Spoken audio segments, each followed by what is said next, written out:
What's up, everybody? You are tuned in to damn, I'm messing up. Damn, dog, you good, bro? No You stress, straight?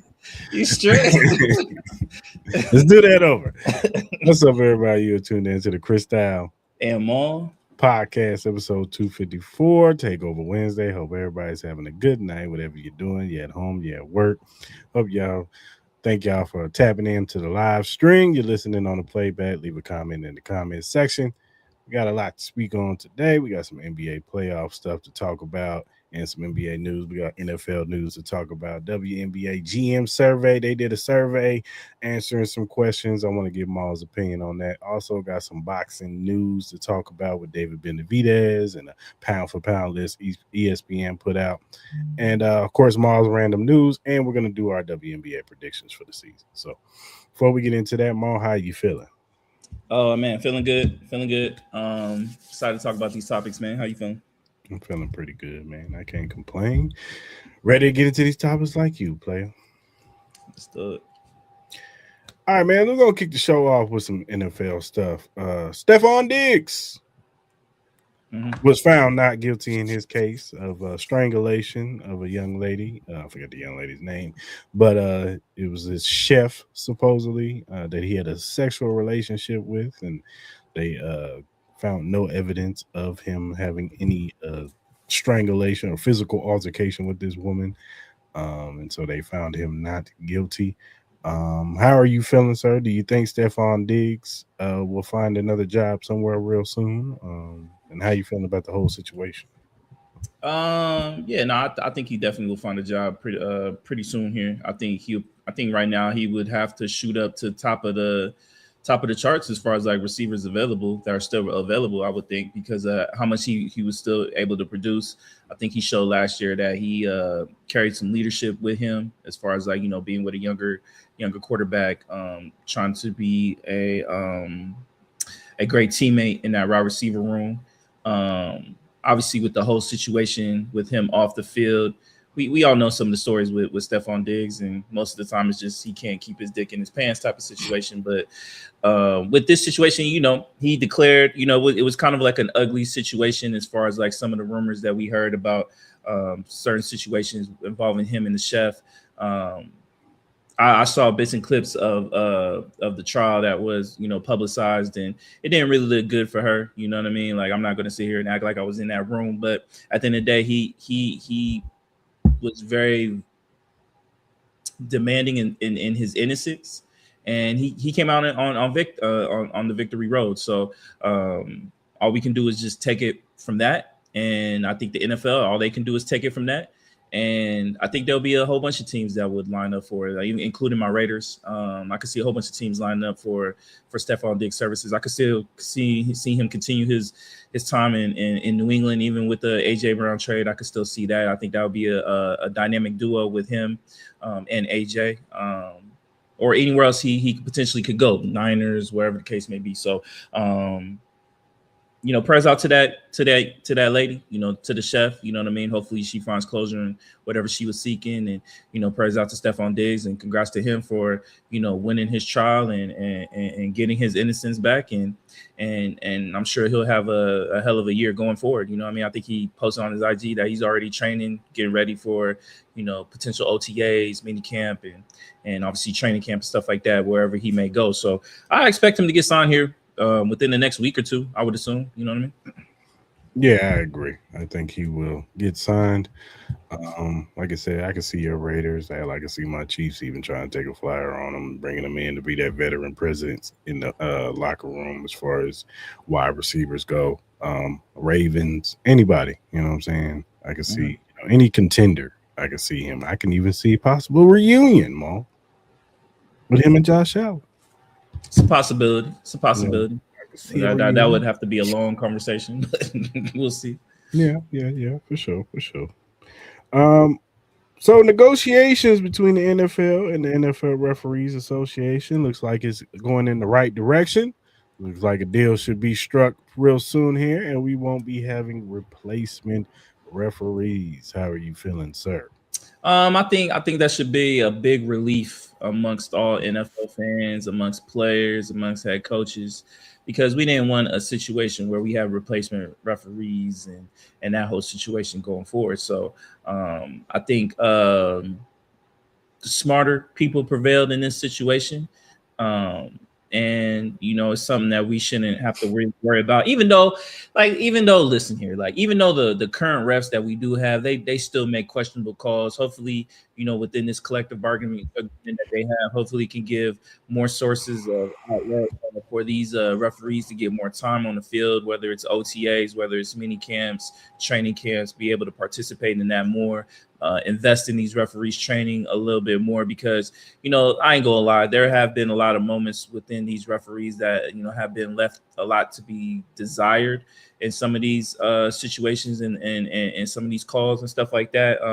I'm happy about the situation where they're going to actually start awarding performance instead of just awarding seniority in a sense. So if you're performing well in a sense throughout the season, you will have a higher opportunity to get bigger time games, maybe get the Super Bowl, NFC Championship, AFC Championship games, instead of just giving it to guys that have just been involved in a situation for so many years that they're just going to get it regardless. You know what I mean? This is about performance, so it's going to put more of an onus for these referees to be better at their job. The NFL is going to give more resources for them to be better at their job, and it's just going to be a win-win across the board. If it's one less thing that fans and NFL players and coaches have to worry about and stuff like that, with NFL referees making the correct call, then I think it's way better for the game. No, I agree. Look, the regular referees just are bad already. We don't need the lower level ones to come in there and do even worse. So Absolutely, yeah, absolutely, yeah. I'd rather have the devil you know than the devil you don't. You feel me? So No, for sure. go and get this deal done. I still think they should make them full time. You know what I'm saying? Do a year long training, get these guys more on point. And I hate to age shame, but can we kind of do something where we have a form system of younger referees, maybe? Because we got these old guys coming in here trying to see these guys run at full speed, fast. Like we see on TV, that's not how it looks on the field. So Yeah, it looks. Yeah, I'm sure it looks way better. it is probably 10 times faster. So I'm just saying, no disrespect to some of these refs. I know y'all put y'all time in, y'all been doing it a long time, but maybe we get somebody who's like at least in their 30s, 40s, you know what I'm saying? We get these 60, 70-year-old men up in here doing, trying to judge a 20-something-year-old dude running a 4-4 on the field, trying to hit somebody or, make a play on something. It could be a little difficult. So that's just my gripe. No, I agree. I think there should be a uniform way of getting these referees, like have a farm system of referees when it goes to college, because at the end of the day, college is turning into the kind of like AAA of NFL football. You know what I mean? Because we're heading into a situation where we're heading into a super conference in a sense. You know what I mean? So why don't you just have a farm system where you can start these young guys out in college, have them work up the ranks, have a ranking system. You know what I mean? You also have the USFL during spring. You know what I mean? You have that opportunity to, especially when it's a sense where you're using the USFL for, experimental things like new ways of the game being played, new rules and situations like that. You know what I mean? I think that would be a good way for them to, get some more experience under their belt. You know what I mean? Even just, with referees being out of the game and calling the game for so long, because once the season's over, it's like, what do they do? You know what I mean? Where they gonna go call like a high school football game? I don't think that's gonna help their performance. You know what I mean? So, I agree with you. Have them year round. Have these guys, obviously give them time to, take a breather and recuperate their body, because these referees go through a lot. You know what I mean? You have to be in great shape to be able to call these games. You know what I mean? But, just have them opportunity to keep their mind fresh and call in the game. Give them opportunities to experiment on different things, whether it's USFL, minicamp, OTAs, whatever the case may be. So I agree with you 100%.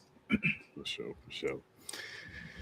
Former Titans and Chiefs cornerback L'Jarius Sneed was found. His case was dismissed. He was originally charged with aggravated assault that was reduced to the grand jury to be a misdemeanor offense of failure to report commission of a felony. So, it was looking pretty grim for him. But now that he is dismissed, I want to ask you, Mo. I know he didn't have a good time at the Titans, but seeing that you might need a little help in your secondary, would you sign L'Jarius Sneed on like a 1-year prove-it deal? I don't know. I don't know if I would do that with the Titans. I think you're kind of setting yourself up where you kind of want to build this team around Cam Ward on the same timeline. So I wouldn't want to do that. I get it. You could always have him as like kind of like a, just for, depth purposes in a sense. But I think L'Jarius Sneed, I don't know. I would like to see L'Jarius Sneed more on like a primed, ready team that is ready to compete. I think it would mean more for him in a sense, especially in the part of his career. We know some of the injury past that he has had. Yeah. I think it would be more of a sense, and I just think you'll get the best out of him in that situation. I think he will probably perform a little bit better because he's actually playing for something. Like we saw what we saw in Tennessee, and it really wasn't good. So, the motivation really wasn't there. Like when we saw him with the Chiefs, it looked like a totally different guy. And I get it. You know what I mean? He was younger at that time. You know what I mean? He was healthier at that time. He wasn't going through certain situations, but maybe there could be a situation. Maybe it could be a situation with Philly. Maybe it could be a situation with Baltimore. We all know the injury problems that they have had. Maybe it could be a situation with the New York Giants or even the Commanders, or in a sense, you know what I mean? Some teams that you might have, and you could possibly see have an opportunity to at least get to the playoffs. And we all know once you get in the playoffs, it's whoever's hot at the right time. You know what I mean? So I would like to see him in that situation, not in a situation where it's like my Raiders. I want to like to see that, even though we don't have any room, but especially with all the corners that we've like signed or even drafted. But you know what I mean? Just like in that sense where, teams are kind of like building for the future. I'd rather see him play for somebody that's ready to compete now. No, I agree with you. Baltimore, like you said, Baltimore, even Buffalo, you know what I'm saying? Bring him in to Buffalo. Yeah. I wouldn't even be mad if my Chiefs said, hey, man, 1 year prove it there, come back, the system. Come help us, be the guy with these young guys we got with Mansour Delane and Noah Williams. We got a lot of young guys in that room. So you bring him back to kind of be that veteran presence in there. And, I wouldn't even be mad at that either. So, hopefully he lands on his feet. I'm glad that, this situation got passed, dismissed, and now he could just focus on football now. Yeah, hopefully he just stays. Like y'all have a great track record of picking some players, bro. I'll say that, but like I'll just say this, man. I really want L'Jarius Sneed to just. A lot of these NFL players, man, they need to be really mindful in the situations that they're in, man, because in a split of a moment, man, your whole career can turn upside down. We've seen that with Ray Rice.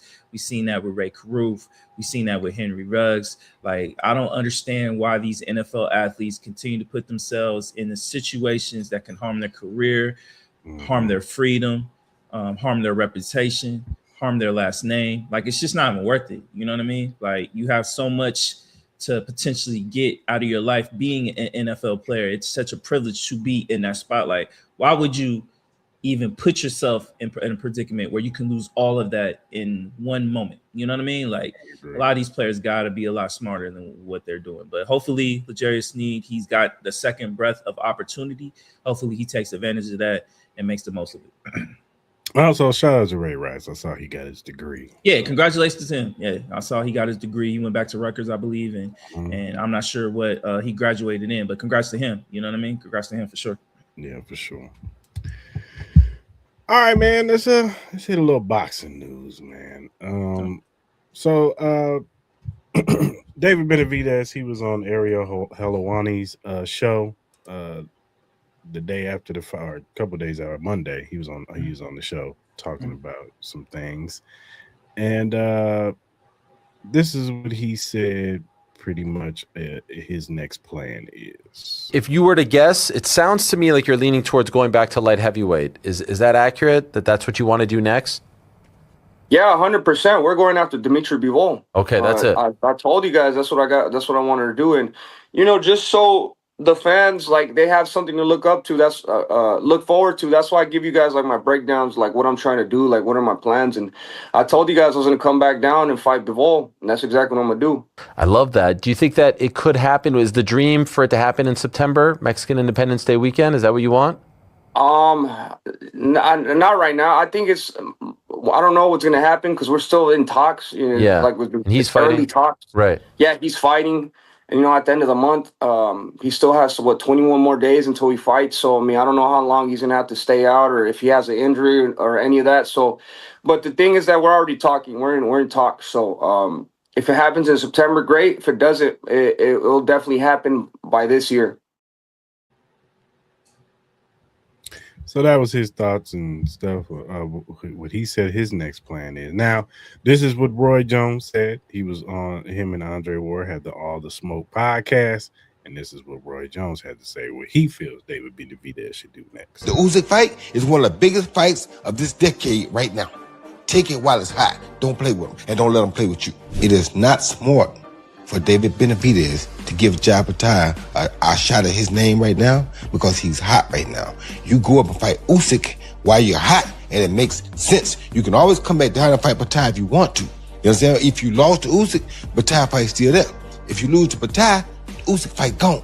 So be smart about this thing. Go take Usyk while the iron is hot. If you beat Usyk, you don't know how to see Bata unless he want to come to heavyweight.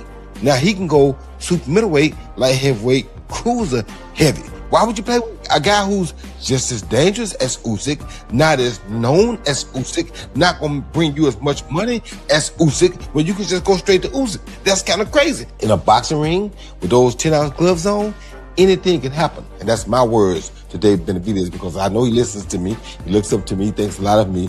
I'm going to tell him it's okay to say, no, Bata, you haven't proven yourself right now. I want somebody who's proven like I am. I want Usyk. That's what he should do, without a question. So that was his thoughts. He think he should go find Usyk, and we all know Roy Jones knows better than anybody because he went up. He skipped cruiserweight and went to heavyweight and fought John Ruiz and ended up winning, beating John Ruiz and getting a heavyweight championship. So overall, hearing David Benavidez and hearing Roy Jones, what are your overall thoughts? I'll start with David Benavidez and his comments. Like, look, me and you text right after that fight, so you already know my opinion about the whole situation. So, if the route is Dmitry Bivol, I'm not mad. I personally think Dmitry Bivol wouldn't last in that ring with him. I think Dmitry Bivol, it's no disrespect to him as a boxer. We all know what an elite boxer he is, but I just think the way Benavidez is and the way he's built and just the boxing capability, the speed, the power, I feel like he's just getting stronger as he's getting going up in weight. I just think he just will outclass him respectfully. And I don't even think it would be even close. I think it would look like the same situation that we just saw this past weekend. So if that's the route he wants to go, it would definitely be a big money fight.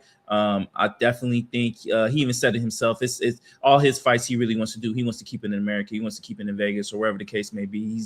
He's not up to going to Saudi, or he did that once, and he's kind of cool on that. So I respect him on that situation. It's no disrespect to Saudi, but me and you both have said like those Saudi fights just have no energy in those rings, and we all know kind of what Benavidez is. Benavidez has earned any right he demands. He deserves any fight that he potentially could get. He's the hottest name in boxing right now currently. He's the biggest money fight you can get, honestly, because I think what we all saw this past Saturday, we saw excitement, we saw awe, we saw power, we saw charisma, we saw everything that it takes to sell fights. We saw everything that it takes to build up the anticipation for fights, something that we want to see. He'll bring in not only the diehard boxing fans, he can bring in the casuals. You know what I mean? He will bring that excitement. And I think David Benavidez has earned that right. And I think the doors are open for him. As far as like Roy Jones says, I told Cris straight up after that fight, bring me Usyk. Bring me Usyk, because I personally think David Benavidez, I think it would be a 50-50 fight. But I truly believe David Benavidez could win that fight. I really do believe that. You know what I mean? Not only just because of the age, but I just think that with styles, man, I think he can honestly give Usyk hell. I really do. You know what I mean? And I think Usyk would be definitely a big fight for him. It'll be the biggest fight that I think he could possibly get. I think it's bigger than obviously Canelo. I don't even think the Canelo fight is even interesting anymore after what we saw. So I agree to a sense with Roy Jones Jr. Like, if the opportunity is there, you take that Usyk fight. If Usyk is up for it, obviously I know he has that fight coming up. I think next month with the kickboxer, who I think he could be kind of dangerous, but we all assume that Usyk should win that fight, and then we can go from there. Let's see what Usyk says after that fight, and see if he's even interested in taking that Benavidez fight, which I think he would, because it would be a huge money fight for him. You know what I mean? And obviously, it'll be kind of interesting to see who will be the A side. I would assume it would probably be Usyk, just because he has the title. Yeah, but I think Benavidez I think he'll have some say in some situations, because I think people will pay. I think people for that fight will pay to watch Benavidez more so Usyk. I hear you. You know what I mean? But I think Benavidez is like, he has so much respect for the game, and I'll play a clip. No. On why I say that, but I just think that he would be like, he's the A side. No, I totally agree. But we all know who the people are coming to see. They're not here to see Usyk. They're here to see Benavidez. So that's what I'm saying. I think we all agree that Usyk will probably be the A side, but I think Benavidez will have some say in certain situations, maybe depending on maybe he might have some sway, and maybe where the fight could potentially be. But I'm assuming Usyk would probably win it in somewhere close to him in his hometown, where he doesn't really have to travel. But if Usyk is about making that bread, then we'll see. Hopefully that could be a situation where that could be like a Netflix fight. I think that would be something that would be humongous. I think we'll see about that. But and obviously the whole situation with the zone and stuff like that. But overall, man, Benavidez deserves whoever he wants to fight. And I trust him in the sense that I know it's going to be a big fight, no matter who it is, and it's going to be somebody he's going to get our attention, and he's not going to duck down. He's not going to take no little bullshit fight. He's going to take everything. He's going to take all the smoke.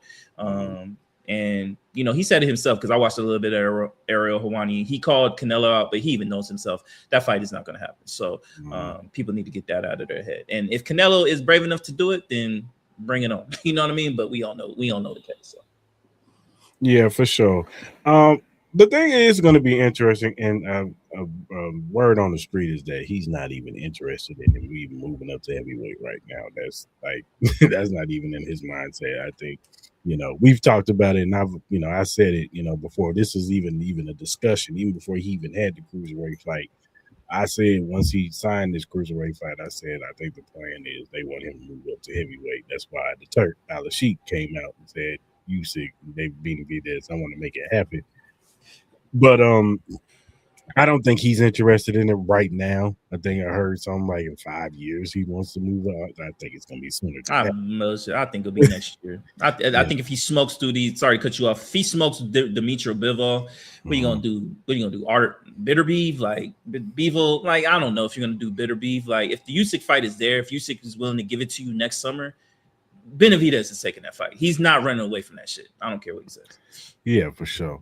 The interesting thing in that Bivol fight and will be how David Benavidez handles moving back down to light heavyweight. I think that's an honest assessment of him handling coming back down from 199 pounds, 200 pounds, how much weight he was weighing coming into the fight, how he's going to handle that, because we all know that was the detriment of Roy Jones Jr.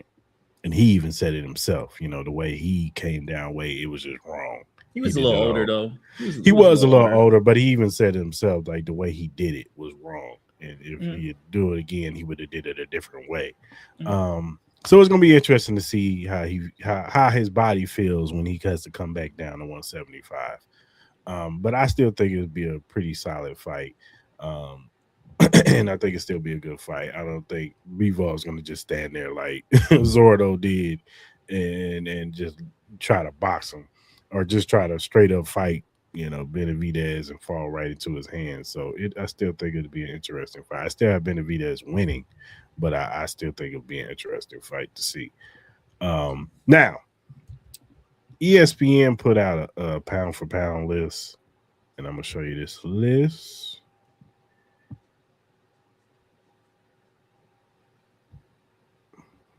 Now they got Inoue number 1, they got Usyk number 2, Shakur Stevenson number 3, Ben Rodriguez at 4, Benavidez at 5, Bivol at 6, Nekatani at 7, Devin Haney at 8, Oscar Calazo at 9, and then Emmanuel Navarrete at 10. So how do you feel about this list?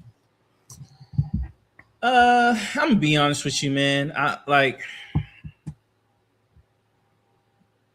respect Anyway. I'm a big fan of Anyway. But compared to some of these other guys and who they faced, like I'm personally gonna put Usyk ahead of him. Yeah. I would personally put David Benavidez ahead of him. You can talk to me about Shakur and him. Honestly, I think it's around 3 to 4. Mm-hmm. I think Bam Rodriguez should be 5. Mm-hmm. I'll keep it respectable. I'll keep Usyk at 1 and Benavidez at 2, just out of respect of what Usyk has been able to do. Mm-hmm. But I'm me personally, I'm leaning towards David Benavidez, pound for pound, number 1. I done said it. I think what this man has done, moving up weight classes, and he did something that no other boxer was able to do. I think that carries weight in itself, especially just the dominant factor and how much he whooped his ass. You know what I mean? So I think you got to put weight on that. But I respect. I'll keep Usyk, and then again, you can have a conversation with Shakur Stevenson and Inoue at 3. But I personally want to have Inoue at 1, no, not over Usyk or Benavidez.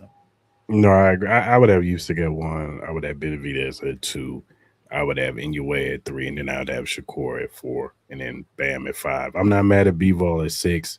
I'm not even mad at Nakatani there. No, I'm not. Haney hasn't really done anything in a minute, so yeah, but I'm not mad at him at 8. I'm not mad at him at 8 though. No. Yeah. No.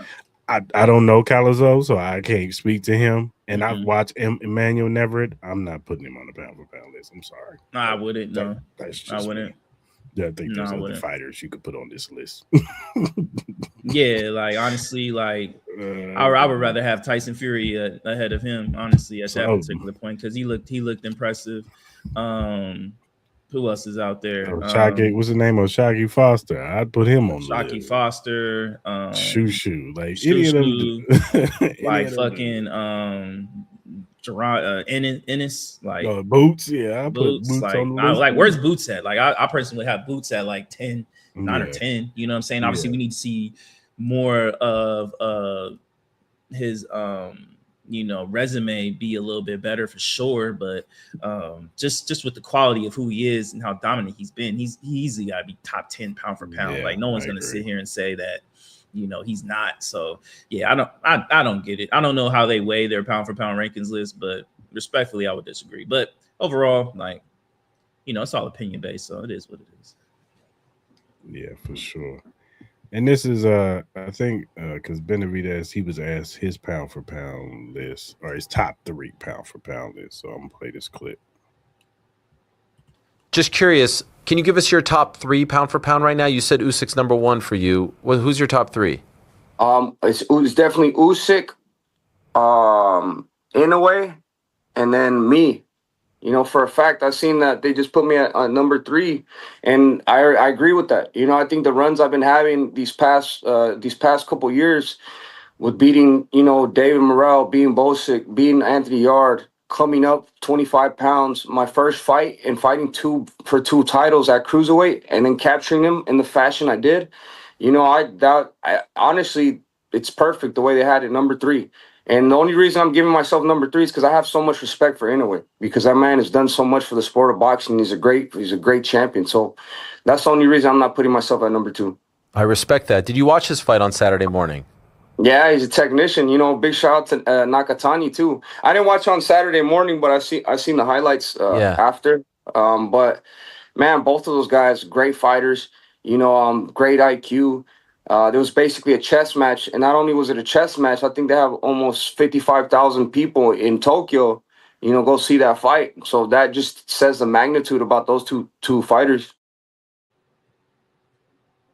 So that was initially his thoughts on, how he feels, how it should go right now. So he shows a lot of love to Usyk and Inoue, you know what I'm saying?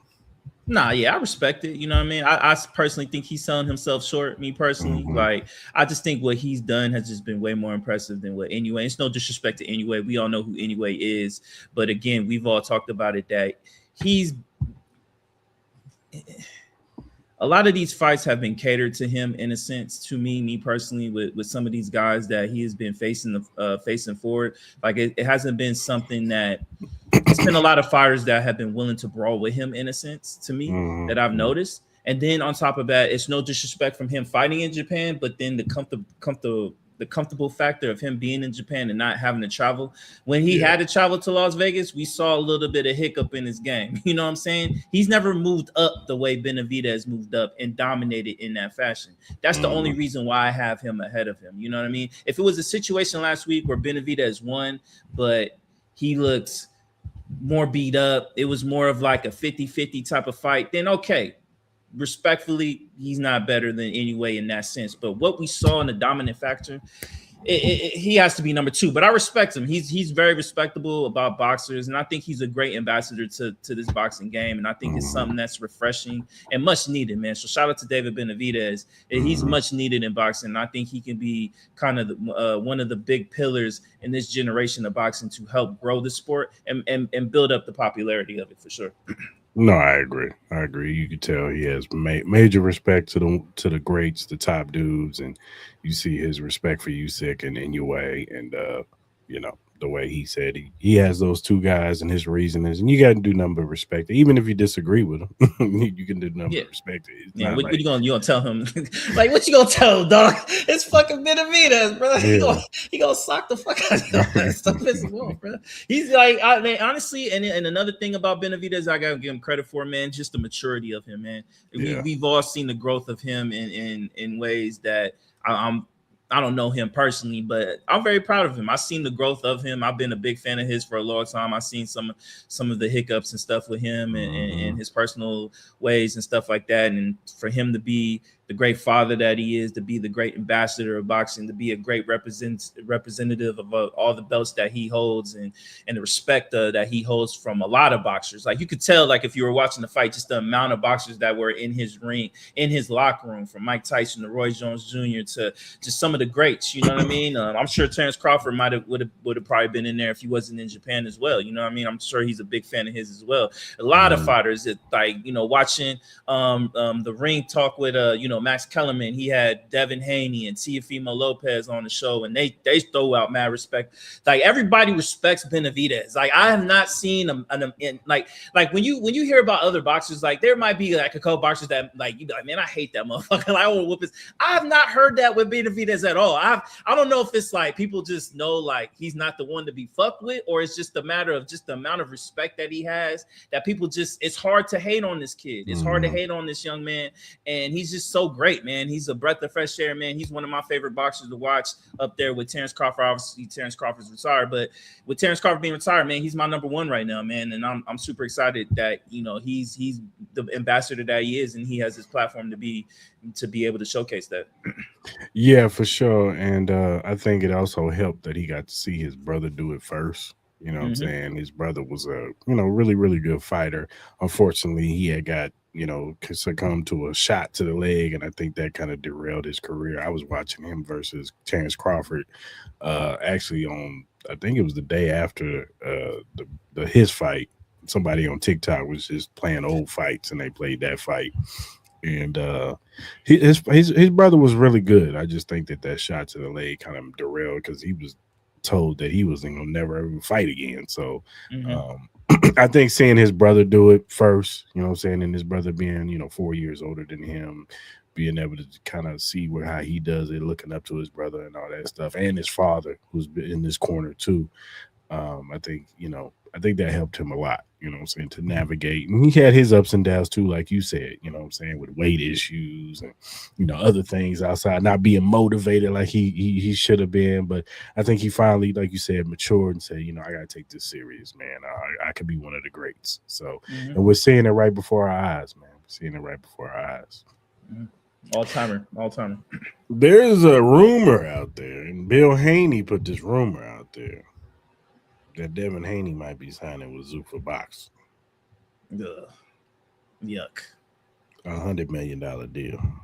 No, congrats to him. But I get it. I get it. I get it. Like I get it. I get it. Once you threw that number out there, I'm like, hey, all right, I see the play. I see the play. That's the rumor. But, and even Tiafimo tweeted it out like, yeah, Zuffa boxing. I don't like it though. Like I like congrats to him. I'm like, if I'm him, I would take the $100 million if that's the case. I'll say this: it doesn't really help Dana White in the UFC aspect, because if you see these UFC fighters, they were already complaining about Conor Benn and his contract. So if they see Devin Haney get 100 million M's, what is Conor McGregor gonna say? What is John Jones? What are these Ilya Topuria, like all these fighters that have done a lot for UFC and put a lot of money in Dana White's pockets? What are these UFC fighters going to say to that? And respectfully to Devin Haney, like, look, if you're going to go to Zuffa for $100 million, no one's going to be mad at you for getting your bread. Get your bread, bro. Like, congrats on that. But it's just going to make it harder for you to get these big fights that we all want you to see, because I don't think Shakur Stevenson's going to Zuffa boxing. Maybe Tiafimo might be going to Zuffa. I heard a little bit about that. I could potentially see that. But, like, Tank Davis ain't going to Zuffa boxing. The rest of these big-time fighters that you potentially could see, they're not going to Zuffa boxing. So, and we all know that the relationships between Zuffa, WBO, WBC, and all these other boxing organizations, it just don't work. Like, that's the whole problem with the Benavidez and what's my man's name, the potential of that fight. You know what I mean? Because of all the dynamics around that situation. So I don't like it. Like, again, like, if that's what he wants to do, congrats to him, but it's not going to get him anywhere closer to him being pound for pound. It's not going to get him anywhere closer to being one of the elites. Like, Zuffa is a new established boxing organization, and that's not the route you need to go. Respectfully for your career, we have a lot of questions about you. Like, we love the response that we saw from your last fight, but I just think there's too many great boxing fights that we need to see.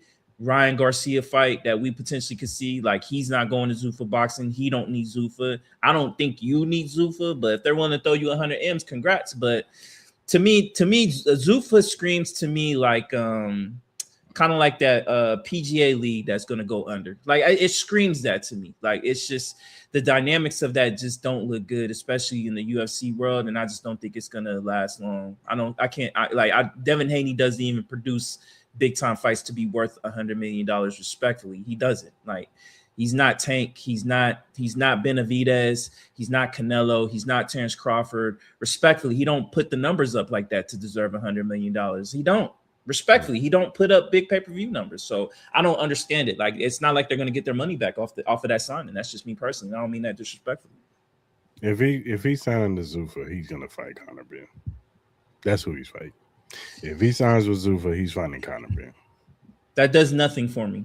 I'll be honest with you. I'm just telling you who he's fighting. And for 100 M's, you're not doing a one fight for 100 M's. Like, that fight ain't worth 100 M's. So for 100 M's, you're talking about maybe a 6-fight deal, 5 to 6 fight deal.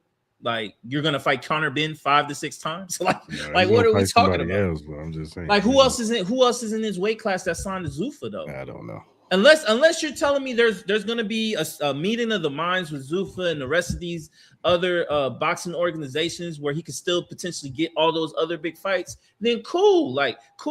But I don't see that. Dana White is too hard-headed of a stubborn person to be able to do that. He thinks everything he walks on turns to gold. So, and he thinks he's bigger than a lot of these organizations. He already thinks, like, we already see what he does with the UFC fighters. Like, no one with it too common sense who has any kind of leg of popularity is going to go to Zuffa. Anybody with any motion is not going to go to Zuffa. You going to Zuffa because you need motion created for you. You know what I mean? That's what that screams. And if you're Devin Haney, somebody who's been portraying himself like he is the A1 of a lot of ways, this signing would not show me you're A1. It shows me that you're B side, that you need to be developed into A1. That's what that shows me. No. But I'm not mad at you getting your 100 M's. It's just, I don't think it's going to be a good look for your career. You're going to stall out. Yeah. We'll see, brother. We'll see. All right, man. Let's get into some NBA news. Yes, sir. NBA news, man. Conference semifinals are up and at 'em. On Tuesday, the Cavaliers and Pistons played. Pistons won 111 to 101. James Harden, he had a lot of turnovers, man. He really didn't play good. He didn't really play good. You know, he had 22 points, 8 rebounds, 7 assists. What's your thoughts on game one with the Cleveland Cavaliers and Detroit Pistons? Do you have any worries about this Cleveland Cavaliers team, or do you think this could still be a long series? I think the Pistons are just a better team. I think that they're, after coming out of their series with the Magic, right? I just think that I think they, got through that. Now I think they're going to be primed and ready to get back to what they were in the regular season.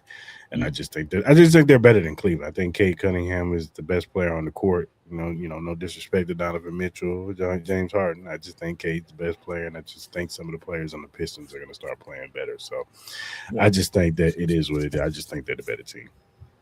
And I totally agree. I just think that again, like for me personally, it's hard for people who are trying to convince themselves that they can put faith in Donovan Mitchell and James Harden in big playoff games.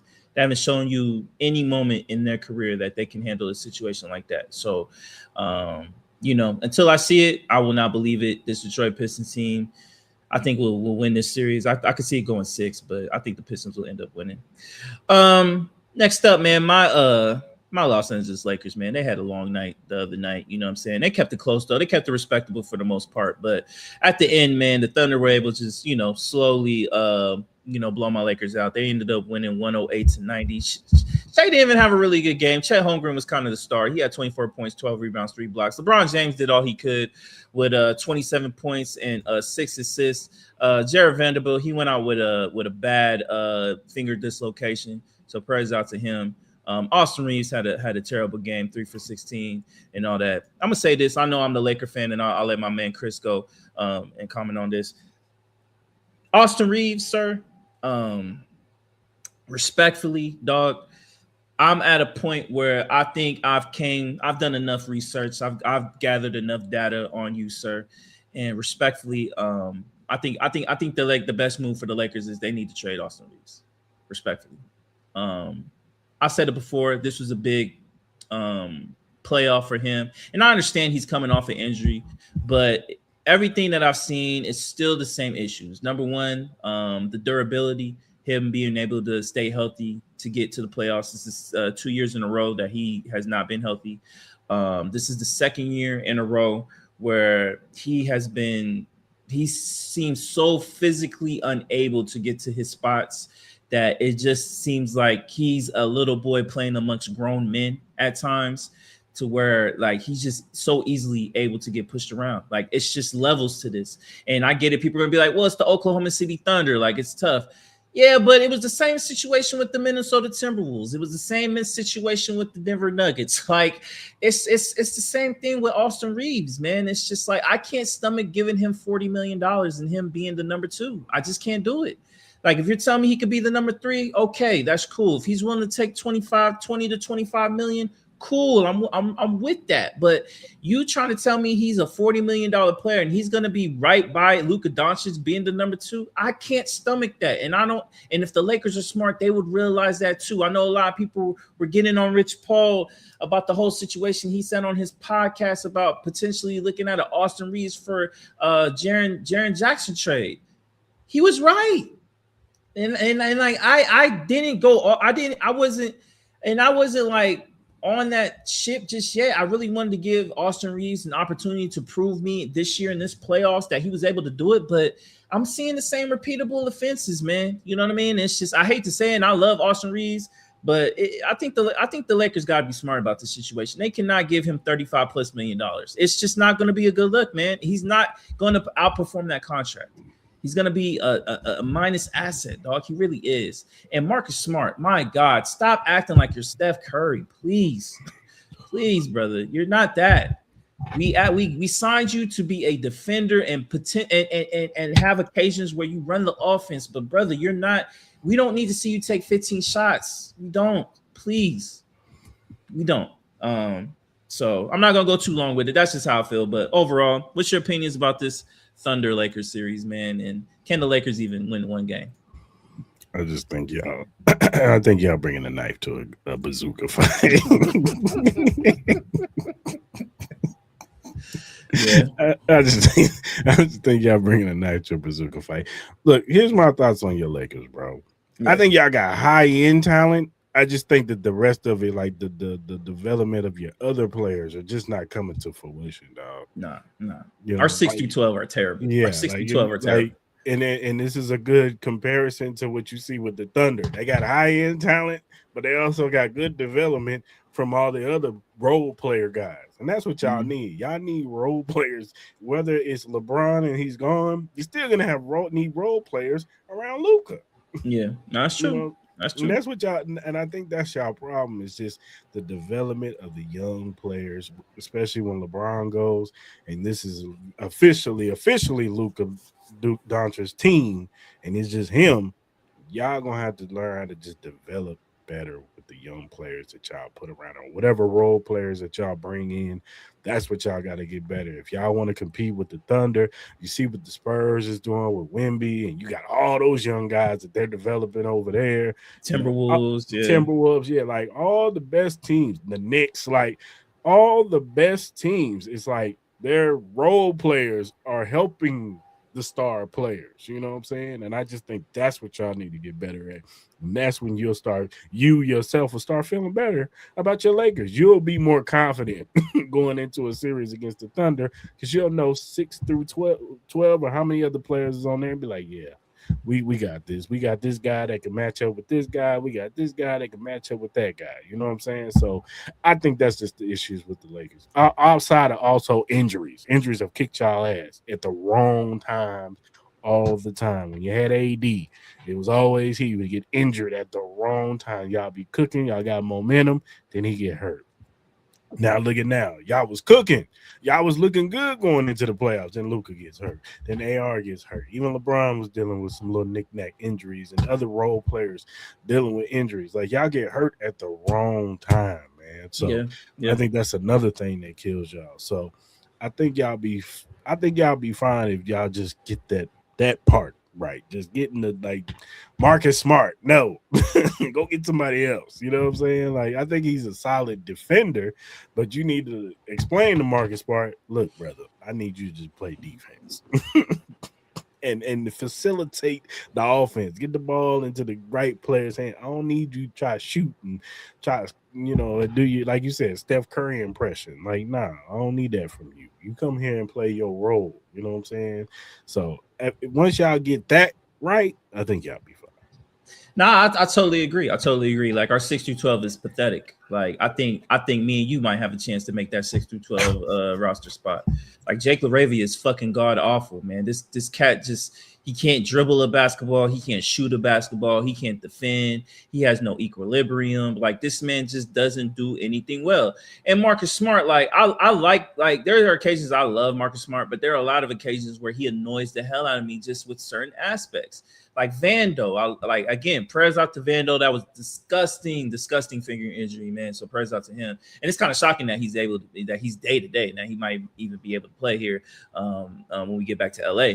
Very shocking. But even his situation, just, the development of threes. Like, I've been annoyed that JJ Redick has not played a dude thorough more. Like, you know what I mean? Like in some of these younger cats, like, gives Nick Smith Jr. a shot. Like, we've seen Nick Smith Jr. multiple times in the regular season be able to put up 20, 23 points. You know what I mean? Like, I just don't understand it. I don't understand why I get it. We need veteran leadership, but this team, man, we're not going to win anything without Luka anyway. So Like, we're down 0-2 to the Thunder. Man, start figuring something out. Like, throw these young guys out there. See what Bronny can do. Like, see what a dude Thorough can do. See what Nick Smith Jr. can do. Like, let's stop giving Jake LaRavia minutes. Like, he don't do anything for us. Like, he just does nothing. He's minus. So what worse could a dude Thorough be? You know what I mean? Like, he might actually give us positive. He's a better defender. He's athletic. He's somebody that can stay in front of a Shai Gilgeous. He's somebody that can stay in front of a J Dub. He can switch off and maybe play a little bit on Chet. You know what I mean? Because we know Chet is not that big of a guy as far as, like, you know, in a girth sense. You know what I mean? So like I just better see some more creativity. Like, and I love JJ Redick. I'm not even disrespecting JJ Redick as a coach. I'm so happy we have him because he's so fucking smart and great at what he does. But there's just certain aspects where I'm like, man, just give it a shot with these younger guys, man. Give them opportunity, man. Give them some minutes in playoff action, because with Luka, we're going to get more opportunities to be in the playoffs. So give these young guys an opportunity to actually see what it's like to be in a big playoff series against the best team in the league. Like, you're not going to get this opportunity all the time. So give a Thorough some decent minutes. Like, what is that going to do? We're not favored to win any of this. We're favored to be open, to get swept. So let's just go out with some pride. Let's go figure out what we can do. Maybe we can try to steal a game or two, whatever the case may be, and we'll see. So we'll see tomorrow, but that's just kind of how I feel. All right, tonight, man. We'll start with the first game. The 76ers, man, they played a really good game. Joel Embiid, he did not play. He has some hip and ankle injuries and stuff like that. But the 76ers, man, they were pretty much up pretty much the majority of this game. It wasn't like, you know, big. It was like, you know, 2-3 points here and there.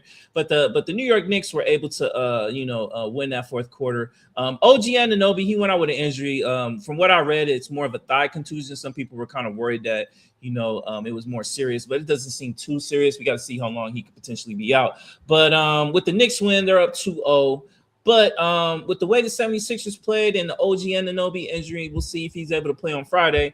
Do you give the Sixers a chance to bring the New York Knicks series back to New York 2-2? If Embiid played this game, the 76ers win this game. They do win this game. Yep, they do. They do.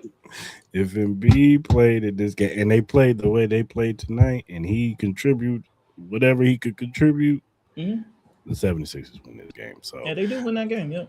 I still stand behind what I say. I think that the Sixers can win this series. You still feel confident that they can still win the series. So I think they have them winning both. I think they came out flat that first game. That was tough. Yeah, that was tough. It was off a quick turnaround. Yeah, I just think they came out flat that first game. They was tired. Knicks had a little rest, and I think that they I think they snatched the 2 at home and then make this series really interesting. I still got Sixers in 7. Okay. I'm not mad. Honestly, I'm gonna be honest with you. I would not be surprised if the Philadelphia 76ers win both games at home. Obviously, we need to see Joel Embiid and Jeremy Sochan. Like, brother, like, let's not talk shit to the other team when you barely play, brother. Like, let's chill, let's relax. You know what I mean? Take your win, go home. Respectfully, obviously, we got to see what OG's injuries like. Hopefully, it's not too serious with the thigh contusion. Let's see if he even plays on Friday. You know, quick turnaround on that. And then, last but not least, tonight, man, the Spurs got their lick back against the Timberwolves, dominating them 133-95. Victor Wembanyama, he had 19 points, 15 rebounds. Jaden McDaniels, he had 12 points. I think Anthony Edwards only had 12 as well. He kind of started off slow. With the way the Spurs won this game, are you back to the Spurs being winning this series in a dominant fashion? Yeah, I do. I just think that the first game, they just kind of came out same way, came out kind of flat. I think they, this game, they were a little bit more motivated. Wemby played a lot better, even though he made history in that first game. I think he didn't shoot as well as he shot tonight. So I think he was a little bit more efficient. So, and the team around it was more efficient. So I think the Spurs will get back. I just think that this Timberwolves, even though they still got some, and his aunt, they still got Julius Randle. I still think they're undergunned when it comes to the Spurs. Yeah, I still think this could be a really good series. I think it's a situation where I think the Minnesota Timberwolves, I think they were satisfied getting a one in San Antonio. I think Game 3 is going to be huge. I think we're going to get a lot more energy. I wouldn't be surprised if you potentially see Anthony Edwards back in the starting lineup in that game. And him, I think, it's been kind of interesting seeing him being the sixth man.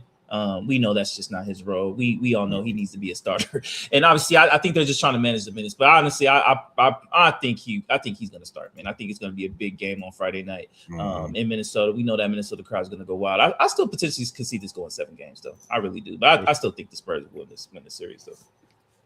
For sure. And that's it for NBA news. All right, man. We're gonna take a quick commercial break. We'll be right back.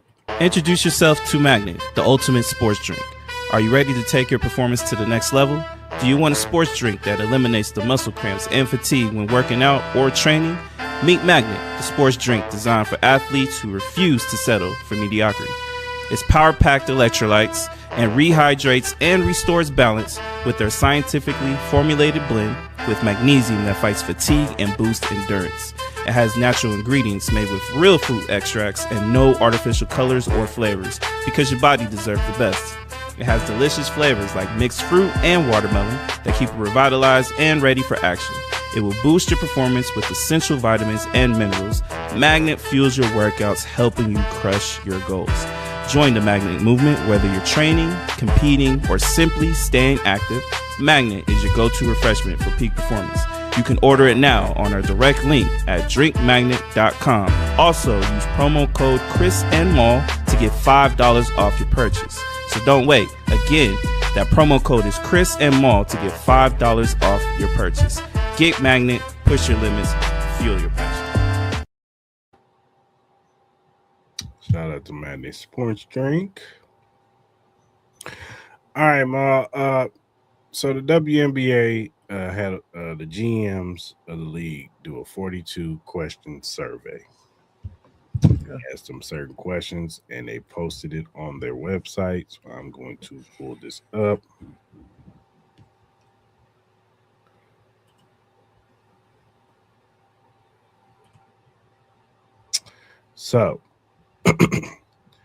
So the first thing they did was a prediction. They said which team would win the 2026 WNBA Finals.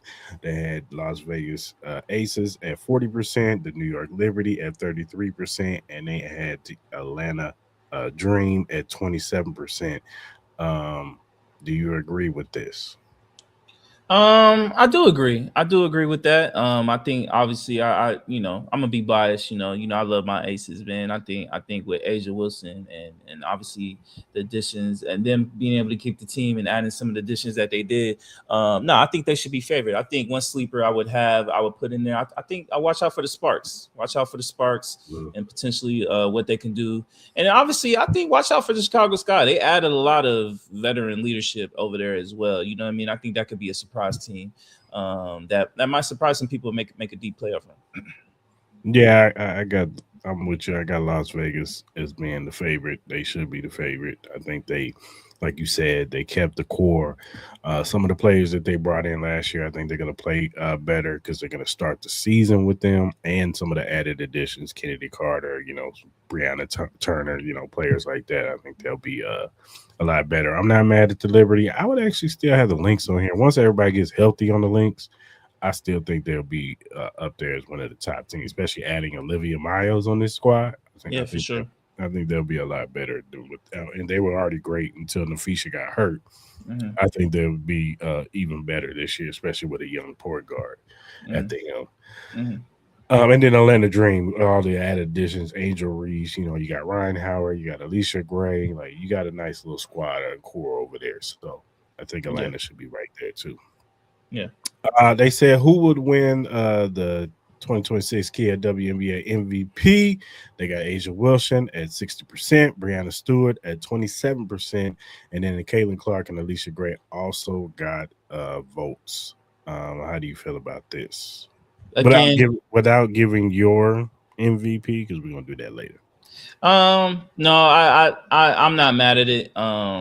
I would like to see maybe Kelsey Mitchell there. Obviously, I would also like to see Alyssa Thomas. We all know Alyssa Thomas is a walking triple double. I would like to see her on there. Obviously, Nafisa, she would be on there, but I don't know when she's going to return off of her surgery. So we got to see what's up with that. But I'm not mad at the names. Obviously, you know, everybody wants Caitlin Clark to be that person, but me and you have both said it, and I think if you watch that team, I think that team thrives off of Kelsey Mitchell. Me personally, I agree. She's the better two-way player out of the two. I'm not mad at Asia Wilson being at the top. I just think there's going to be. I think she would just have to fatigue. It's going to be fatigue on her, probably. Yeah, it's just one of those things. She would have to like have a great season, like which is possible. It is. I'm just saying she would have to like be the clear-cut dominant, like scoring 35 a night. Nah, for sure. Then they said if you were starting a franchise today could sign any player in the WNBA, who could it be?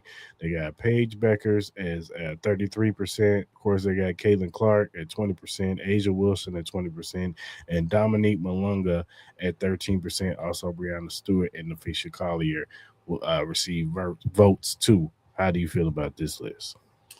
I'm not mad. Honestly, I would probably still pick Asia. I think Asia is still young enough where she could still be able to be signed. I think she still has a great 4 or 5 years left in her of being the top player in this league. Hell, maybe even longer. You know what I mean? Me personally, number 2, I personally would have Dominique Malunga. I think she could be a specimen, man. Just like with Awa, I think Awa will be one too. You know what I mean?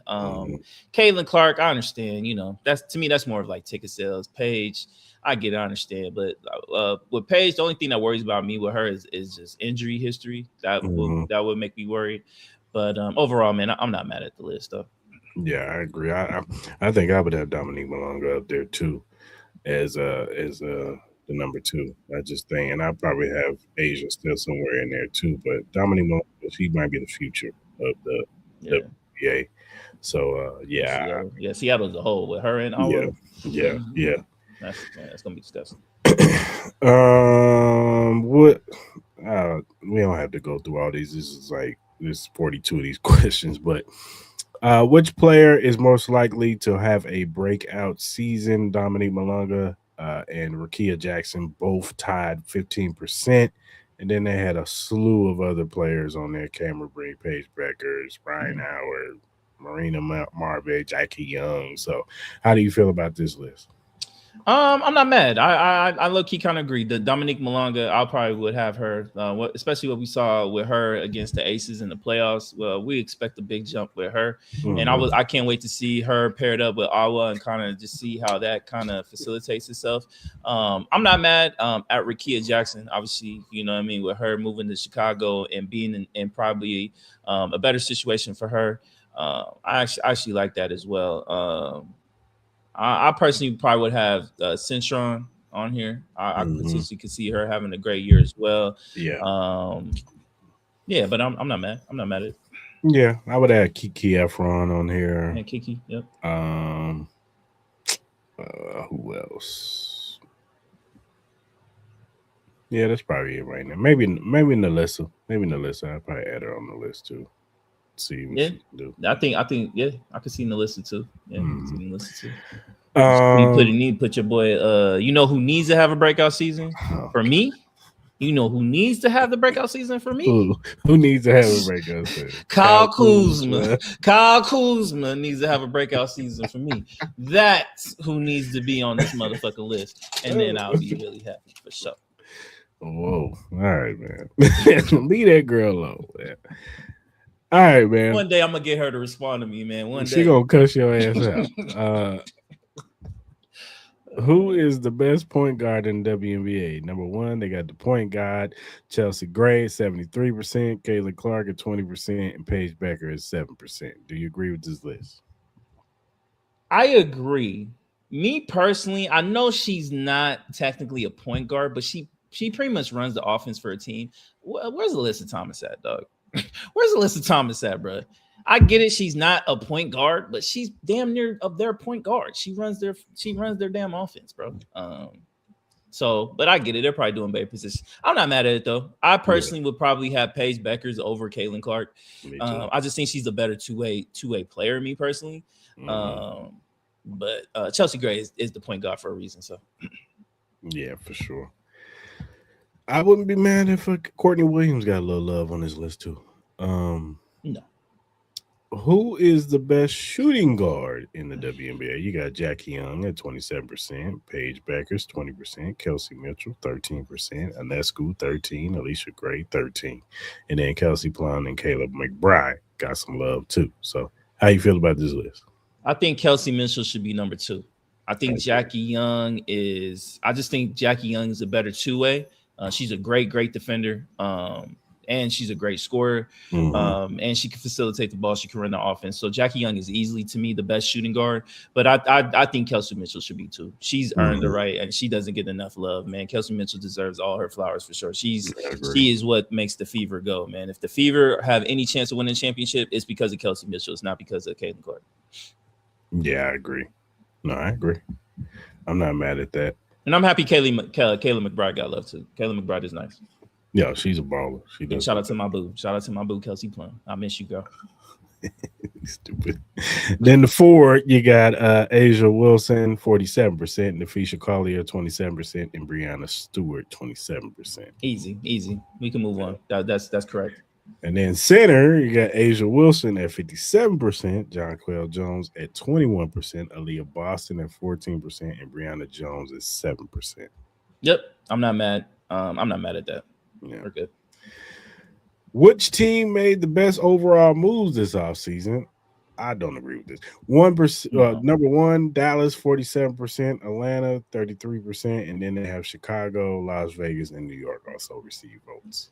Dallas should not be number 1. Chicago. It should be Chicago. From what they were last year to what they were able to accomplish this year, and that team looks way different. It has to be Chicago. It has to be Chicago, honestly. And then you could talk to me about Atlanta, Las Vegas, and New York. You can talk to me about those, but I think Chicago should be the runaway number 1. I don't know how Dallas made this list. I don't know either. Is it because they added Ozzie Flood? Me personally, I personally didn't agree with the pick, so that's just me personally. So I agree. Which player acquisition will make the biggest impact? Angel Reese at 27%, Gabby Williams 27% going to Golden State, Angel Reese going to Atlanta, Nika Agumake going back to the Sparks at 20%, and then Satu Sabali going 13%. They also got Marina Marbury and Skylar Diggins going to Chicago. Marbury going to Tempo. Man, yeah, this one's tough, man, because all 4 of these ladies, top 4, man, you can easily say it could be them. I think Satu going to New York, I think it was huge. We saw with Satu, she was the second best player for that Phoenix team. So you could easily say her. Naneke going to Los Angeles and bringing some veteran leadership over there, I think could be huge as well. Gabby Williams, great two-way player. Great two-way guard going to Golden State. They definitely needed help on that backcourt for sure. And then obviously Angel Reese and what the impact she could bring to Atlanta. Just the energy that she's gonna bring, especially her, and then they're gonna be dominant on the boards, man. This one's tough. I'm not mad at anyone. You can have any one of them being number 1. Yeah, for sure. I'm not mad at this list. Yeah, I'm not mad at it. Yeah, I'm not mad. Most underrated acquisition, Ariel Atkins going to the Sparks for 21%. Atlanta Smith going to the wing, 21%. Rakia Jackson getting traded to Chicago, 14%. Then they got Monique Billings, Gumake going to the Sparks. The other side, Sabali's sister going to the Temple, and then Erica Wheeler going to the Sparks also. So how you feel about this list? I'm not mad, but where's my girl Kennedy Carter at, man? Where's she at? Yeah. Where's she at, man? That was a huge signing to me, especially what the Aces needed. I think she should be on the list. I'm not saying she should be number 1 or top 3, but she should be in consideration for sure. Yeah, most definitely. The most surprising move of the offseason, Satu going to New York, Angel Reese going to Atlanta, Atlanta Smith going to Dallas, and then they got Skylar Diggins, Rakia, Marina Marve, Brittany Sykes. How you feel about this? I agree. I think Satu going to New York was surprising to me. I didn't think she was going to New York. Honestly, I'm like, how does New York even pay for all those players? Me personally, you know what I mean?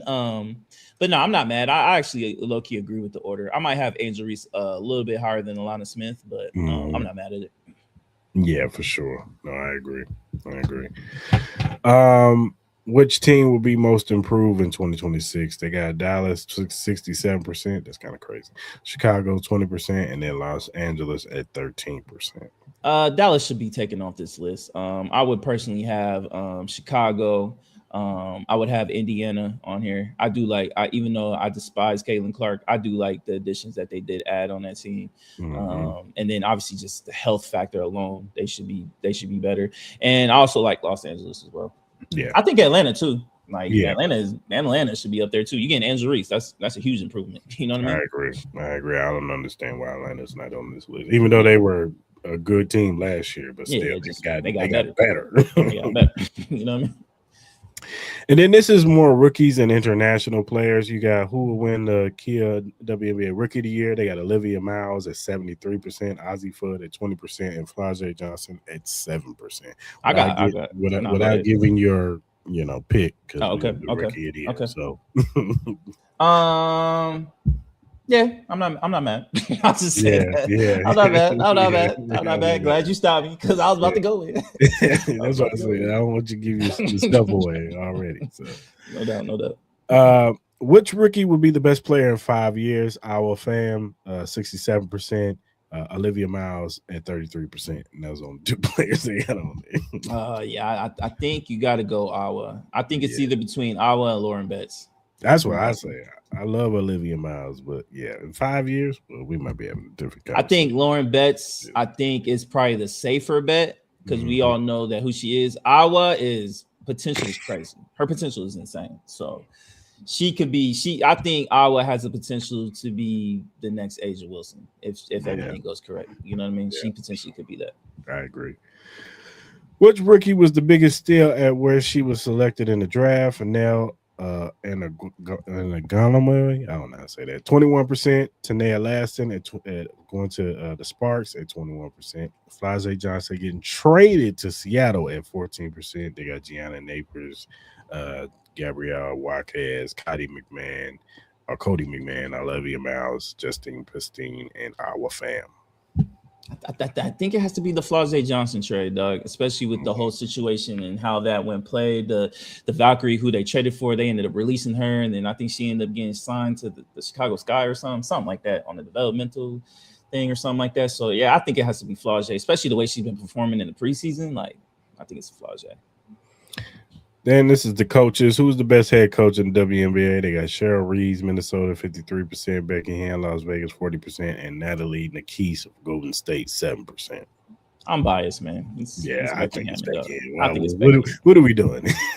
Cheryl Reeves is amazing. She's amazing. Great. Coach. Natalie, she's second. Yeah, Natalie, who came from, she came off the Becky Hammond tree. So, and what she did with Golden State was amazing. But come on, man. Becky Hammond is the sensei. Like, what are we talking about? Yeah, for sure. You know what I mean? It's Becky. Which head coach is the best manager motivator of people? Becky Hammond at 43%, Tibbetts at 14%, Stephanie White, Indiana, 14%, Natalie Nakis, Golden State, 14%, also Charlotte Reeves and Carl Smeesmo, Atlanta. So, what you feel? Again, I'm biased. Becky Hammond. Yeah. Which active player will make the best head coach someday? That's a good question. That is a good shot. I like Chelsea Gray. I think Chelsea Gray would make a good head coach. I think Chelsea Gray would be good. I think Alyssa Thomas, I think she would be good. Yeah, I can see that. Who else would be good? That's a difficult one. Who else would be good? I think Neneke. Could be a good. Yeah, I think she could be a great coach. You know what I mean? Yeah, I can see that.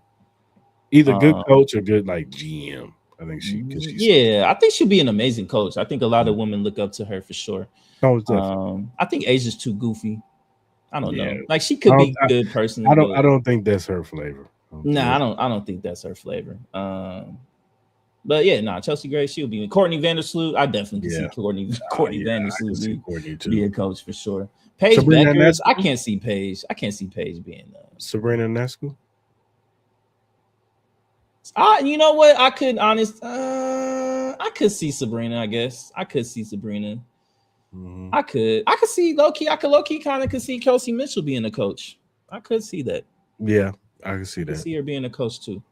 She kind of gives me like. Maybe I'm not saying she's gonna be Dawn Staley, but she kind of gives me Dawn Staley vibes. Chelsea Gray gives me that kind of too a little bit. You know what I mean? What you're saying. Which retired player isn't already coaching W? Should be Sue Bird, Katie Smith, Candace Parker, Simone. Candace Parker. Lisa Lovely, Deanna Taurasi. Sue Bird would be amazing. I think as a coach. Sue Bird would be amazing. I think Candace Parker. We see her on TV all the time, and her knowledge on that, and her calling men's basketball. I think Candace Parker would be an amazing head coach. Deanna Taurasi would be interesting. I don't know if she could do it, but I think she'd be a kind of like a hard nose, like kind of like Gina Auriemma. I think she'll be kind of like in that aspect. I think going to be an acquired taste. Yeah. I think some of these would be better like college coaches.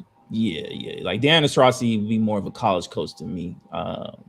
Candace Parker seems more of like the WNBA coach. Maybe Candace Parker. Maybe they need to hire her at Tennessee. Like she went down at Tennessee. Man, I'm surprised they haven't even made the call yet. Low key. Candace Parker. Which team will be the? What is up with this? Is this like Dallas? Anyway, which team would be the most fun to watch? Dallas 36%, Atlanta 29%, Indiana 29%, Golden State 7%. Who will be the most fun to watch? I'm not gonna say the Aces. I'm tired of being biased. Even though this is gonna be fun. For me personally, I don't know. It's going to be tough because I'm very intrigued with the Seattle situation. I definitely want to see those two young ladies and see how they perform. I'm definitely going to be intrigued by that. I'm totally intrigued and invested in Chicago, Atlanta. I definitely want to see those teams. Man, this is tough. If I had to choose one, I would probably say Atlanta. Mm-hmm. If I cannot pick my aces, I would probably say Atlanta 1. Personally, Seattle's 2 for me. Seattle's 2. I really want to see the pairing with Awa and Malanga. I'm very intrigued with that. Yeah. What about you? What's your personal?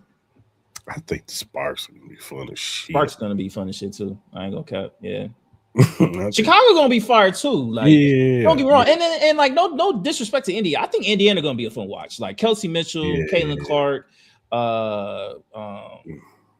We got our girl on there too. You know what I mean? Coming out the bench, locking shit. I think they're gonna be a fun watch too. Like, I think there's a lot of great Mystics are gonna be fun to watch too. This is gonna be.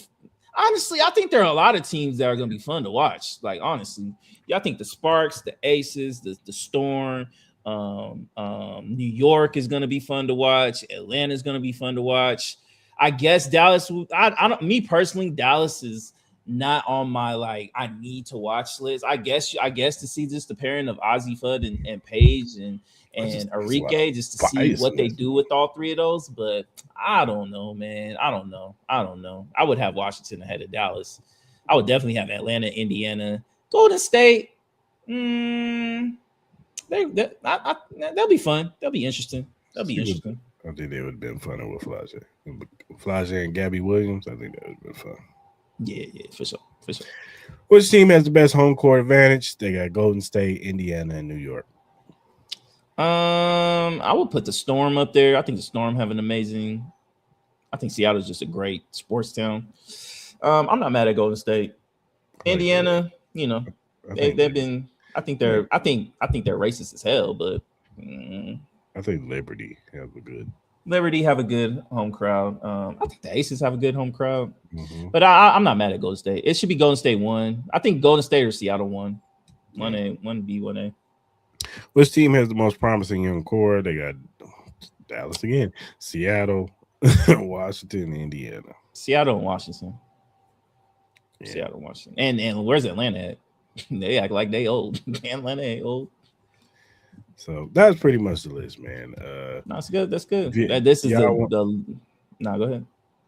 I was just gonna say, if y'all want to check out the list, go to just type it in and pull it up. Yeah, it's go DallasSun.com. Jeez. Yeah, for sure.